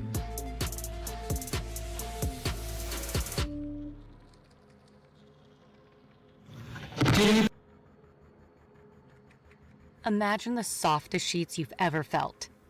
Now imagine them getting even softer over time. I'm here to tell you about Boll & Branch sheets. In a recent customer survey, 96% replied that Boll & Branch sheets get softer with every wash. They're made from the rarest organic cotton and designed to get even softer over time. Try their sheets with a 30-night guarantee, plus 15% off your first order with code WONDERY. So head to BOLLandbranch.com today. Exclusions apply. See site for details. Introducing the new Blink Mini 2, the tiny but mighty plug-in smart security camera. Mini 2 works inside or outside with a Blink weather-resistant power adapter, starting at just $49.98. New features include HD night view in color with a built-in spotlight and a wider field of view. Stay connected with two-way audio and crisp HD video. Plug in Mini 2 just about anywhere around your home for the ultimate peace of mind. Shop Mini 2 at Amazon.com/Blink.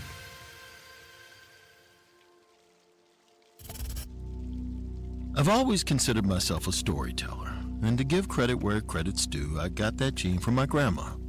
She instilled in me my love of the dark and compelling, and I took my obsession with all things horror and turned it into a career.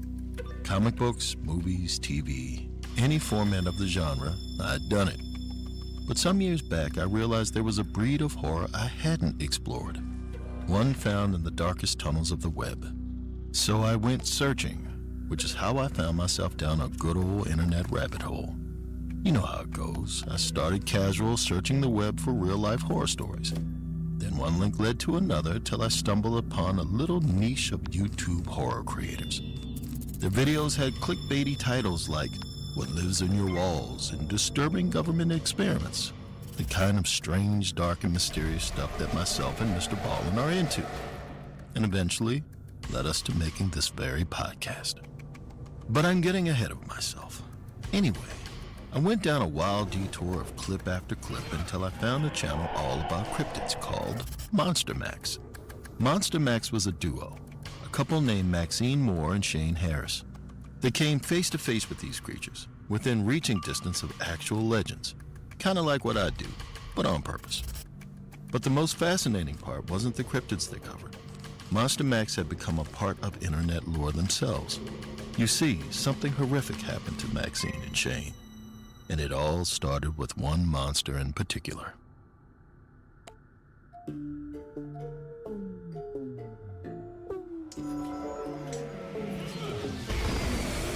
You're listening to Run Fool. I'm Rodney Barnes, and this is episode 20, Lone Pine Mountain Devil Part 1.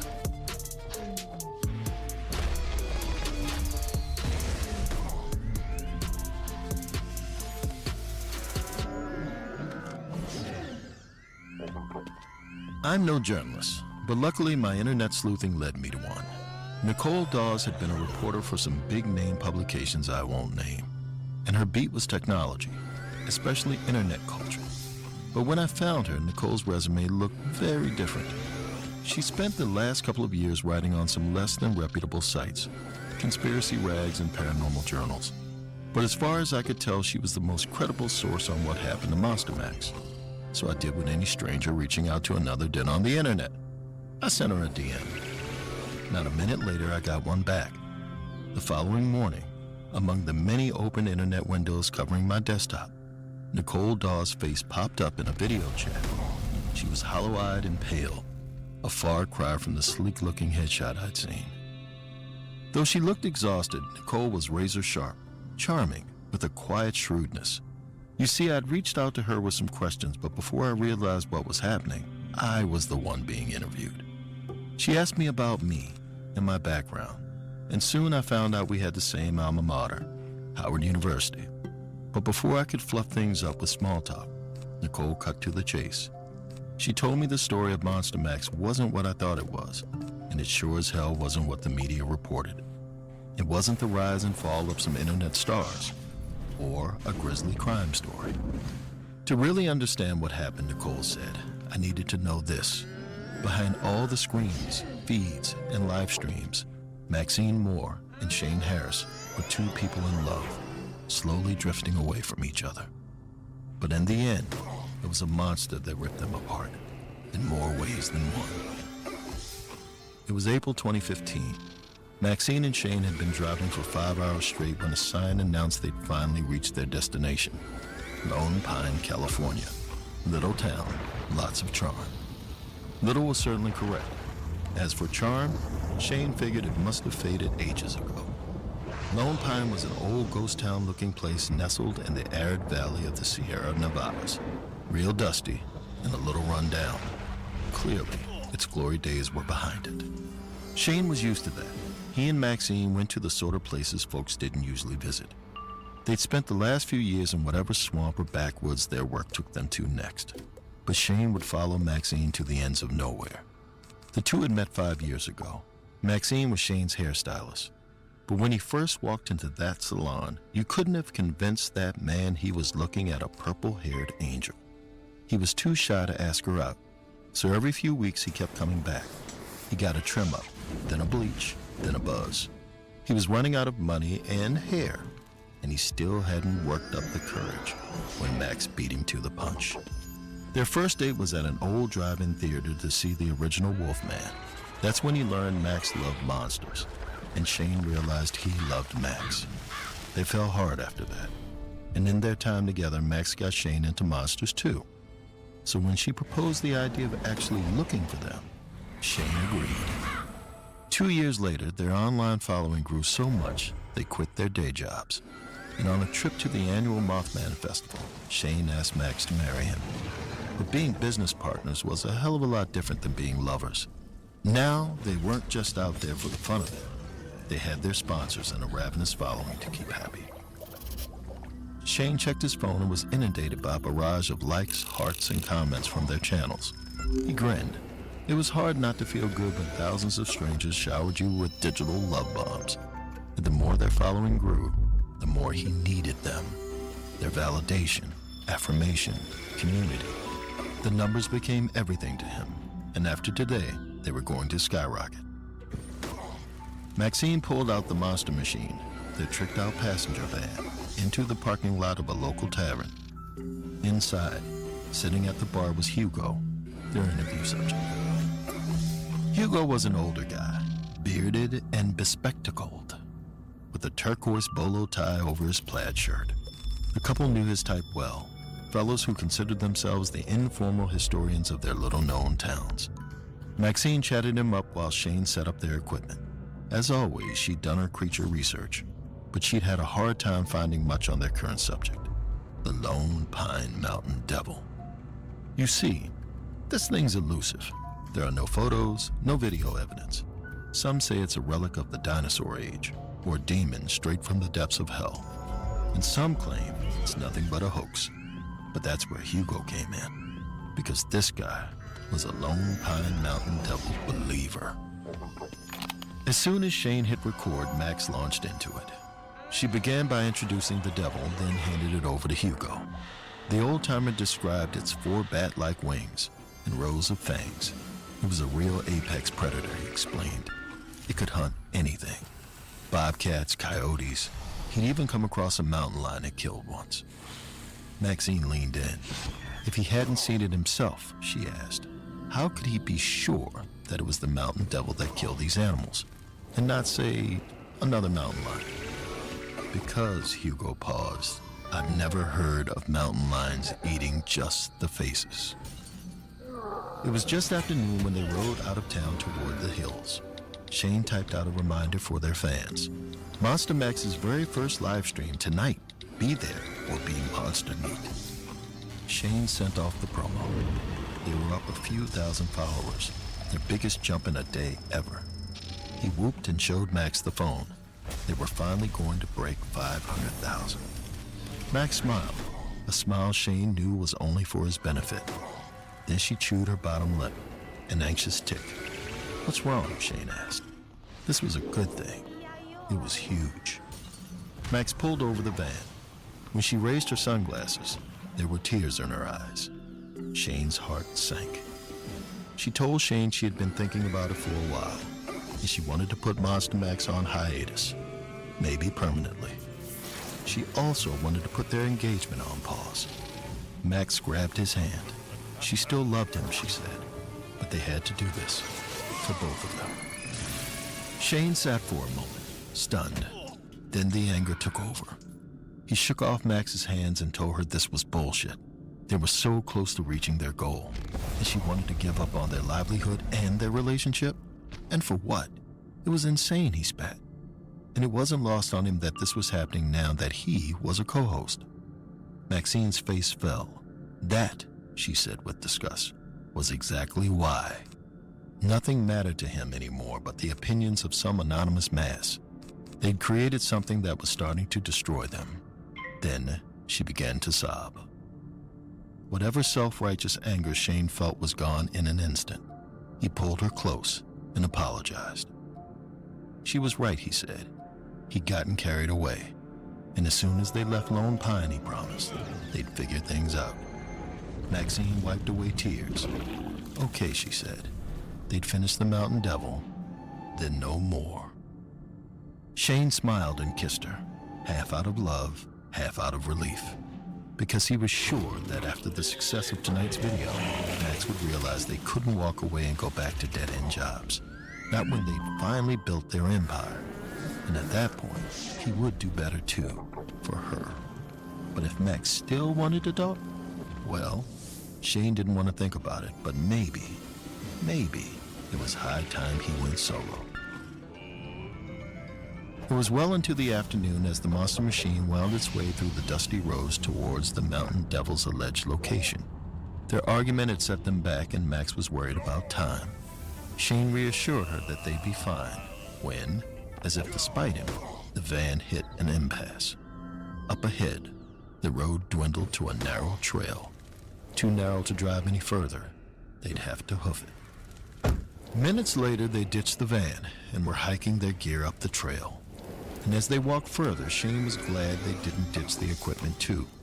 They were hiking in some of the most gorgeous, bizarre-looking landscape he'd ever seen. Massive stone arches hovered over the desert, along a series of spire-like formations. It was like standing in a cathedral of rocks, the perfect opportunity for a drone shot. He stopped to set up his gear. Max sighed. They had to keep moving. Shane didn't want another argument, pick your battles and all that. But just then, a strange cry cut through the desert. A coyote, then another, and another, howled unseen from the rocks, too close for comfort. They seemed to come from every direction, surrounding Shane and Max in a haunting, screeching chorus. The pair stood frozen until the cries faded. Max looked at Shane. If that wasn't a sign to keep moving, she didn't know what was. They walked for the next hour, scanning the landscape for any sign of a winged monster from hell. But the desert was empty and eerily quiet. As they snaked their way through jutting rocks and looming archways, Shane couldn't shake the feeling that they were trudging toward the jaws of some great stone monster. It was dusk now, and the sky had faded to that last deep shade of blue before true night. Time had gotten away from them, and so had the trail. Shane snatched his phone from his pocket. They still had service.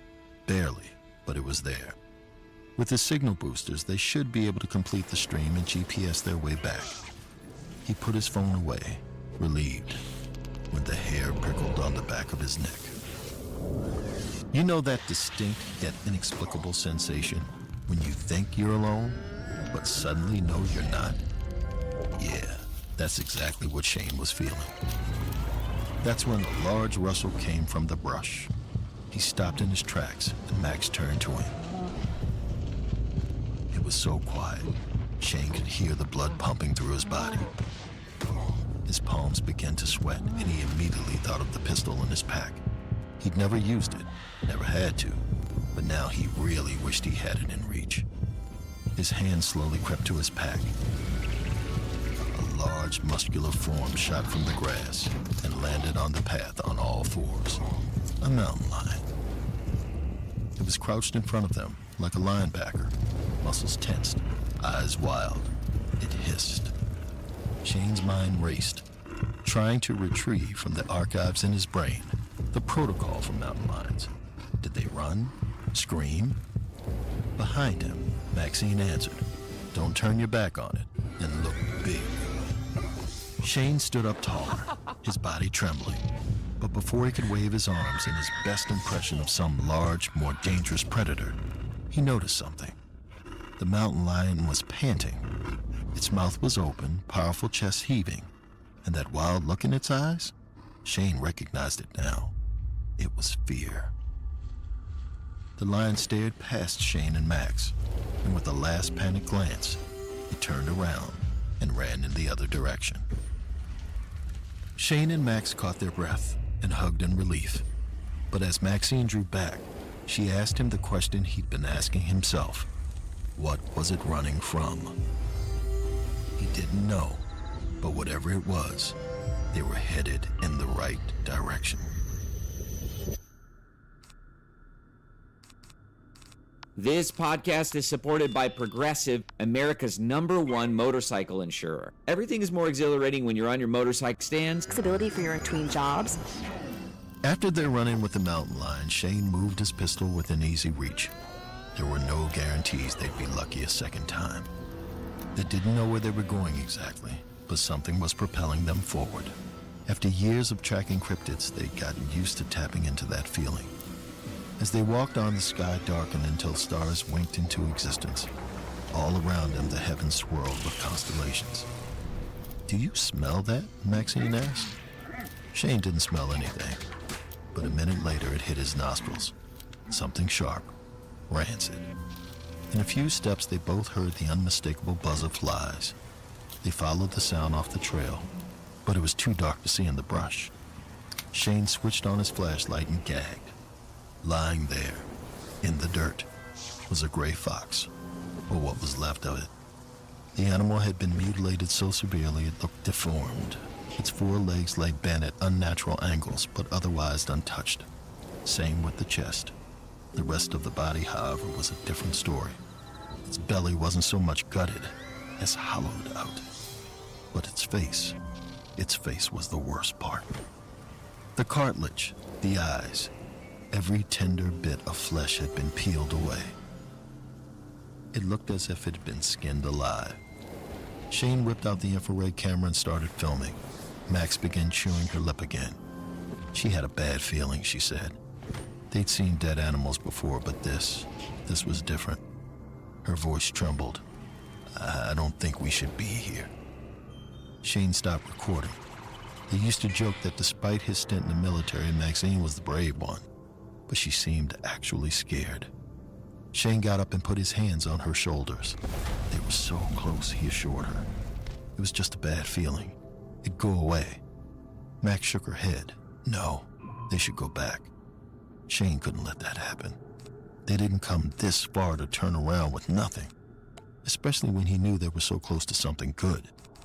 He spoke gently, telling Max they'd go just a little farther and see what they found. And no matter what, even if it was nothing, they'd just do the live stream and hightail it out. Seeing the resistance in her eyes, he pleaded. She'd promised him, he reminded her. Just like he promised her that after this search, they'd take a break. Finally, she nodded. "Okay," she said. "One more mile, then we're gone." After leaving the fox corpse behind, it became clear that they wouldn't have to go far, because soon they stumbled on another carcass, a jackrabbit, mutilated in the same way. And after that, they found another and another. They followed the corpses like a gruesome trail of breadcrumbs until they came across the largest one yet, a bighorn sheep. But as they came closer, they had realized it wasn't a corpse at all, because somehow the poor creature was still alive. Entrails spilled out of its open belly, still glistening with fresh blood. And its face, you already know. It didn't have one. And yet, it kept on breathing, its chest heaving with each gasp. As they approached, what was left of its mouth jerked open to release the most agonizing sound Shane had ever heard. Half cry, half moan. Maxine looked at Shane, horrified. "We can't leave it like this," she muttered. But Shane couldn't look away from the dying sheep. A corpse was one thing, but this, it was like his brain couldn't process the horror his eyes were taking in. "Give me the gun," she said. The sheep groaned in pain. "Give it to me," she demanded. Without thinking, he handed her the pistol from his pack. Max stood back, aimed with both hands, and fired. The crack of the pistol echoed through the desert. The sheep jerked, then lay silent. As she handed the pistol back, there were tears in her eyes. She looked at Shane. "I hope you do the same for me." Before he could reply, an ear-splitting shriek cut through the night. The cry echoed and faded. It wasn't the sound of any animal they'd heard before. It was something not of this world. Shane grinned at Maxine. "I think we found our devil." The pair sprung into action. They gathered their packs and moved swiftly towards that strange, otherworldly sound. Now I know what you're thinking. After seeing those poor skinned-up animals, why are these fools getting closer? Name of the show is Run, Fool, and at this point they should run. But they didn't. Remember, the Monster Max duo were professionals, or at least as professional as one can get tracking down monsters of dubious existence. When they heard a strange, mysterious cry, they followed. And as for Shane, he'd run towards almost anything if it meant more followers. As they made their way through the boulders and brush, they heard it again, louder this time. They were close. There, in the highest branches of the farthest tree, they could see a strange shadow. It was too massive to be any bird of prey, and the wrong shape. It had to be it, the mountain devil. Maxine stared at the figure warily, then nodded to Shane. They'd set up here. Shane rummaged through the pack, assembling his rig as fast as he ever had. He held his breath as his phone searched for Wi-Fi, then exhaled. They were online. He straightened up, then hit record. "Welcome, skeptics and believers, to Monster Max," he announced in his loudest, quietest voice. "We're about to meet the Lone Pine Mountain Devil. And for the first time ever, you're gonna see it all right here, right now, live." Viewers trickled in and Shane turned the camera to Max. Just like that, the anxious Maxine from the last hour was gone, and her Monster Max persona took over. In hushed tones, Max explained to the viewers where they were and the grisly trail of bodies they'd followed to get there. Shane loved watching her through the camera. She was confident and animated. It was like he'd resurrected the woman he fell in love with. He watched the viewer count tick higher. They were well into the thousands now. The screen was a cascade of likes, hearts, and comments. Shane smiled. They were doing it. On camera, Maxine pointed to the distant shadow, the alleged mountain devil. A wave of comments came on screen. "Where?" the messages read. "I can't see anything. Get closer." Dozens echoed this request, demanding a better look. All the while, Shane watched the viewer count grow. Over 10,000 people were watching now. Without thinking, Shane announced, "We're moving closer." Max froze, shooting him a look of disbelief. Shane gave her a nod and raised the pistol in his hand. It was fine, he was trying to tell her. He had her back. Finally, she crept forward. Shane followed. They were maybe 100 feet away now, so close Shane could make out the creature silhouetted in the tree. It was huge, the size of a horse, but with a long reptilian-like tail. And based on the folded wings at its side, he could tell it was turned away. Thank God. But that didn't keep his heart from pounding. Maxine crouched in the brush, speaking softly into her microphone. "What you're seeing is the first and only recording of the Lone Pine Mountain Devil, and you're witnessing it live." Shane watched the viewer count soar. 30,000, 35,000. The world was watching. They were becoming legends in real time. He couldn't tell if he was shaking from fear or pride. A demonic scream split the night. Shane looked up to see the mountain devil's head reared back. Comments flooded the live feed, pouring in faster than Shane could read. Just then, he checked their follower count. 550,000. They'd done it. Maxine gave Shane an urgent look. It was time to get the hell out. Her voice shook as she closed out the stream. "Thanks for joining us on the special live hunt. And be sure to like and..." Another blood-curdling shriek cut Maxine off. Shane looked up just in time to see the horrific silhouette of the devil's monstrous extended wings. Then, it took flight. There was a gust of wind and dust. Then Maxine screamed. Shane jumped to his feet, dropping the camera rig. The creature swooped in, hovering over her so close its wings brushed the ground. Max swung her pack wildly, fighting for her life. "Shoot it!" she screamed to Shane. "Shoot it!" Shane fumbled for his pistol, then fired. It nicked the devil's wing. He shot again, this time hitting its shoulder. The beast turned around, locking eyes on Shane, and lunged. Shane was thrown to the ground. The gun flew from his grip and skidded into the brush. The devil loomed over him. Out of the shadows, it was more horrifying than he'd imagined. It stood on 4 thick, gnarled talons, with 2 sets of leathered wings sprouting from its shoulders. They unfurled, the spiny flesh quivering, but its head was the stuff of nightmares. Massive with a snub bat nose, and above it, 2 eyes like pitch-black pools. Shane was drowning in its gaze when the devil reared back, revealing a jaw rimmed with layers of razor teeth. "Run!" Max screamed. At the sound of her voice, the devil turned around and loped towards her. Shane jumped to his feet and rushed toward Max, grabbing her hand. The two ran faster than they'd ever run, weaving through boulders and dodging roots and rocks. The mountain devil's wounds seemed to slow it down. Within seconds, Max and Shane managed to put a small distance between themselves and the monster. But the devil's ear-splitting screams reminded them it wasn't far behind. They flew through the desert, the rough brush whipping at their legs, when Maxine's foot caught on a rock and she hit the ground. Shane stopped in his tracks, looking back.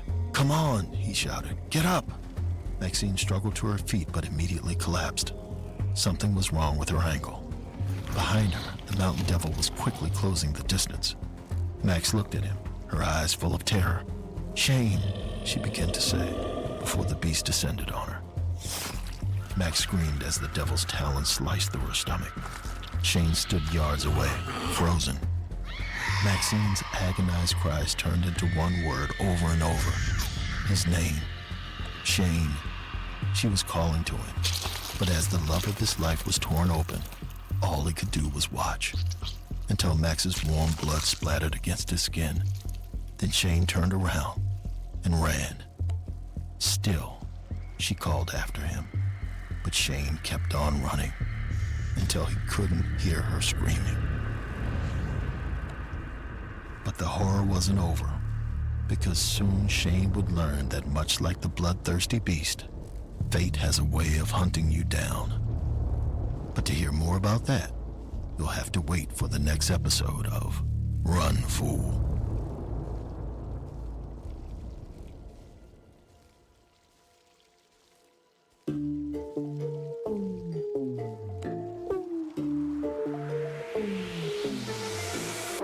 Run Fool is a production of Ballin Studios, Campside Media, and At Will Media.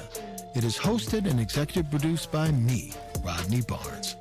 This episode was written by Alex Garland and produced by Abakar Adan and Lee Mengistu. It was also sound designed and mixed by Kevin Seaman. Creature vocalization by Terry Cashburn and Colette Anderson, and artwork by Jessica Clogston Kiner. Production support by Jeremy Bond and Cole Lacasio. Special thanks to our operations team, Doug Slaywin, Ashley Warren, Sabina Mara, and Destiny Dingle. Executive producers at Ballin Studios are Mr. Ballin, Nick Witters, and Zach Levitt. Executive producers at Will Media are Will Malnati and Rosie Guerin. Executive producers at Campside Media are Matt Scher, Josh Dean, Vanessa Gregoriadis, and Adam Hoff. Thanks for listening, and see you next week.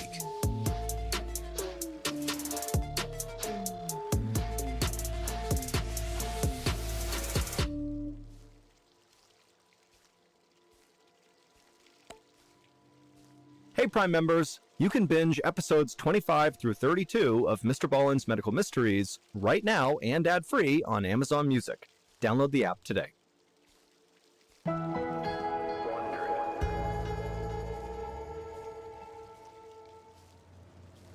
One summer afternoon in 2016, a young woman squeezed into the tiny bathroom on board a fishing vessel.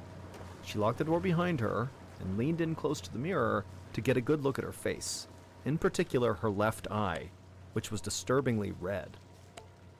She used both hands to stretch the skin back around her eye, and the tissue along the edge of her eyelid looked totally strange. So she just ran a finger along it, and then suddenly something dislodged from her eye. It was the small sliver of fuzz, about the size and thickness of a carpet fiber. The woman leaned in closer to the mirror and delicately pinched this weird strand and pulled it away from her eye. She held it up to the bathroom light, trying to figure out what it was, and to her surprise, it was almost half an inch long. As she stood there wondering how on earth this weird piece of fiber had gotten wedged in her eye, something strange happened. The little strand began to move.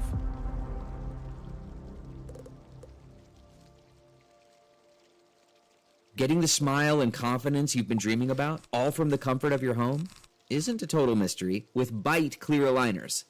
Just don't be surprised if all your friends start asking, "What's your secret?" Begin by ordering your at-home impression kit today for only $14.95. Bite Clear liners are doctor-directed and delivered to your door. Treatment costs thousands less than braces, plus they offer flexible financing, accept eligible insurance, and you can pay with your HSA FSA. Get 80% off your impression kit when you use code WONDERY at Byte.com. That's BYTE.com. Start your confidence journey today with Byte. Do you ever feel like you're settling? For your foundation, that is. Maybelline's new Instant Age Rewind Eraser Foundation doesn't settle into fine lines and wrinkles. With SPF 20 and moisturizing Pro Vitamin B5, this foundation not only provides medium coverage and a natural finish, but also protects and nourishes your skin. And the best part? The blurring sponge tip applicator makes application a breeze. Say goodbye to cakey, uneven foundation and hello to a flawless, radiant complexion. Try our new foundation today and see the difference for yourself at Amazon.com/Instant Eraser Foundation.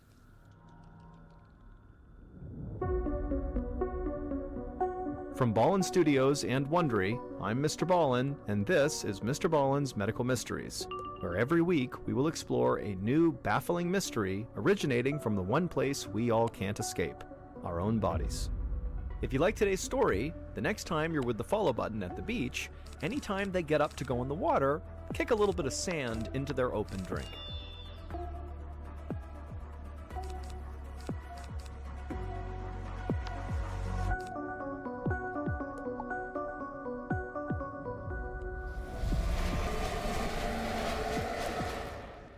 This episode is called It Moves.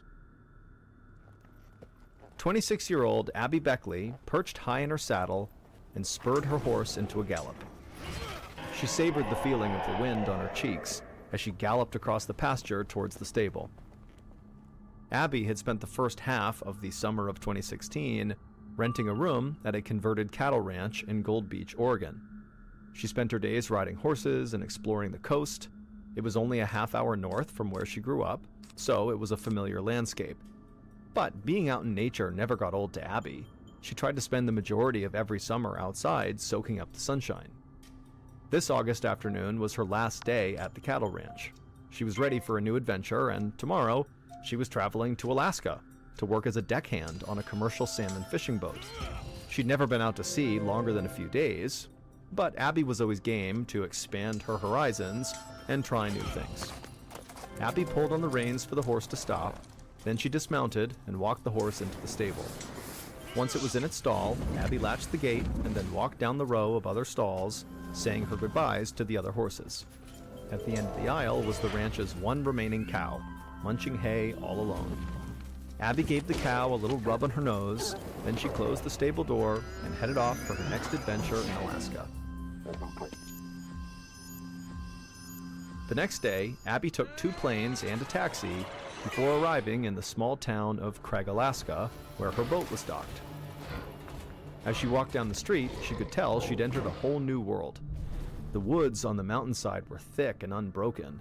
The peaks rising above her were snow-capped, even in summer, and the air was crisp in a way she'd never felt before. Abby headed down to the waterfront and saw her boat docked in the harbor. Her first thought was that it looked smaller than it did in the pictures she'd seen. But the crew members who greeted her were warm and welcoming, and one of them led Abby to her bunk and helped her get settled. She was happy to be there and excited for what lay ahead. The next morning, the whole crew had arrived, and once supplies were loaded, the fishing vessel pulled away from shore and headed across the bay towards the open ocean. Right away, it was time for Abby to get to work. She was paired with another young woman named Allison, who was a regular crew member who showed Abby how to work with the other deckhands to cast out the big weighted nets called seines. It was a tricky process. Abby had to help fling the enormous net into the waves with one hand while gripping a rope to drag it back in with the other hand. Also, the net tangled very easily and was surprisingly heavy once it got wet. Abby's first morning was exhausting. Waves kept splashing up on the deck, soaking her and making her shake with cold. Even though it was summer, the wind that whipped across the water had a bite to it. Over the next few days, Abby's mentor, Allison, taught her everything she could about working on a commercial fishing boat. Allison showed Abby how to sort the fish by weight how to stack them neatly in coolers of ice for sale back on the mainland, how to swab the deck, how to clean the knives and hooks and nets, which were always getting soaked in fish blood and bait. And so Abby came to learn that life at sea was both messy and dangerous. But it was worth it. On Abby's first Friday night on the boat, the crew grilled a festive dinner on the deck and watched the sunset together. At that moment, Abby realized that there was nowhere else in the world she'd rather be. This was awesome. After dinner, Abby helped clean up in the kitchen, and then she flopped down on her bunk. Abby listened to the sound of the waves outside and started to nod off, but she was distracted by an odd itch in her left eye. She wondered if it was a grain of sand or maybe a fragment of barnacle from the nets. So she rolled out of bed, went down the hall to the bathroom, and splashed cold water on her face. Abby tried to blink to kind of clean her left eye. Then she patted her face dry and went back to her bunk. She needed to get some sleep. Tomorrow was going to be another very long day of work. The next morning, Abby's left eye was still bothering her, only now she had a headache too. She went back to the bathroom and looked at her eye again,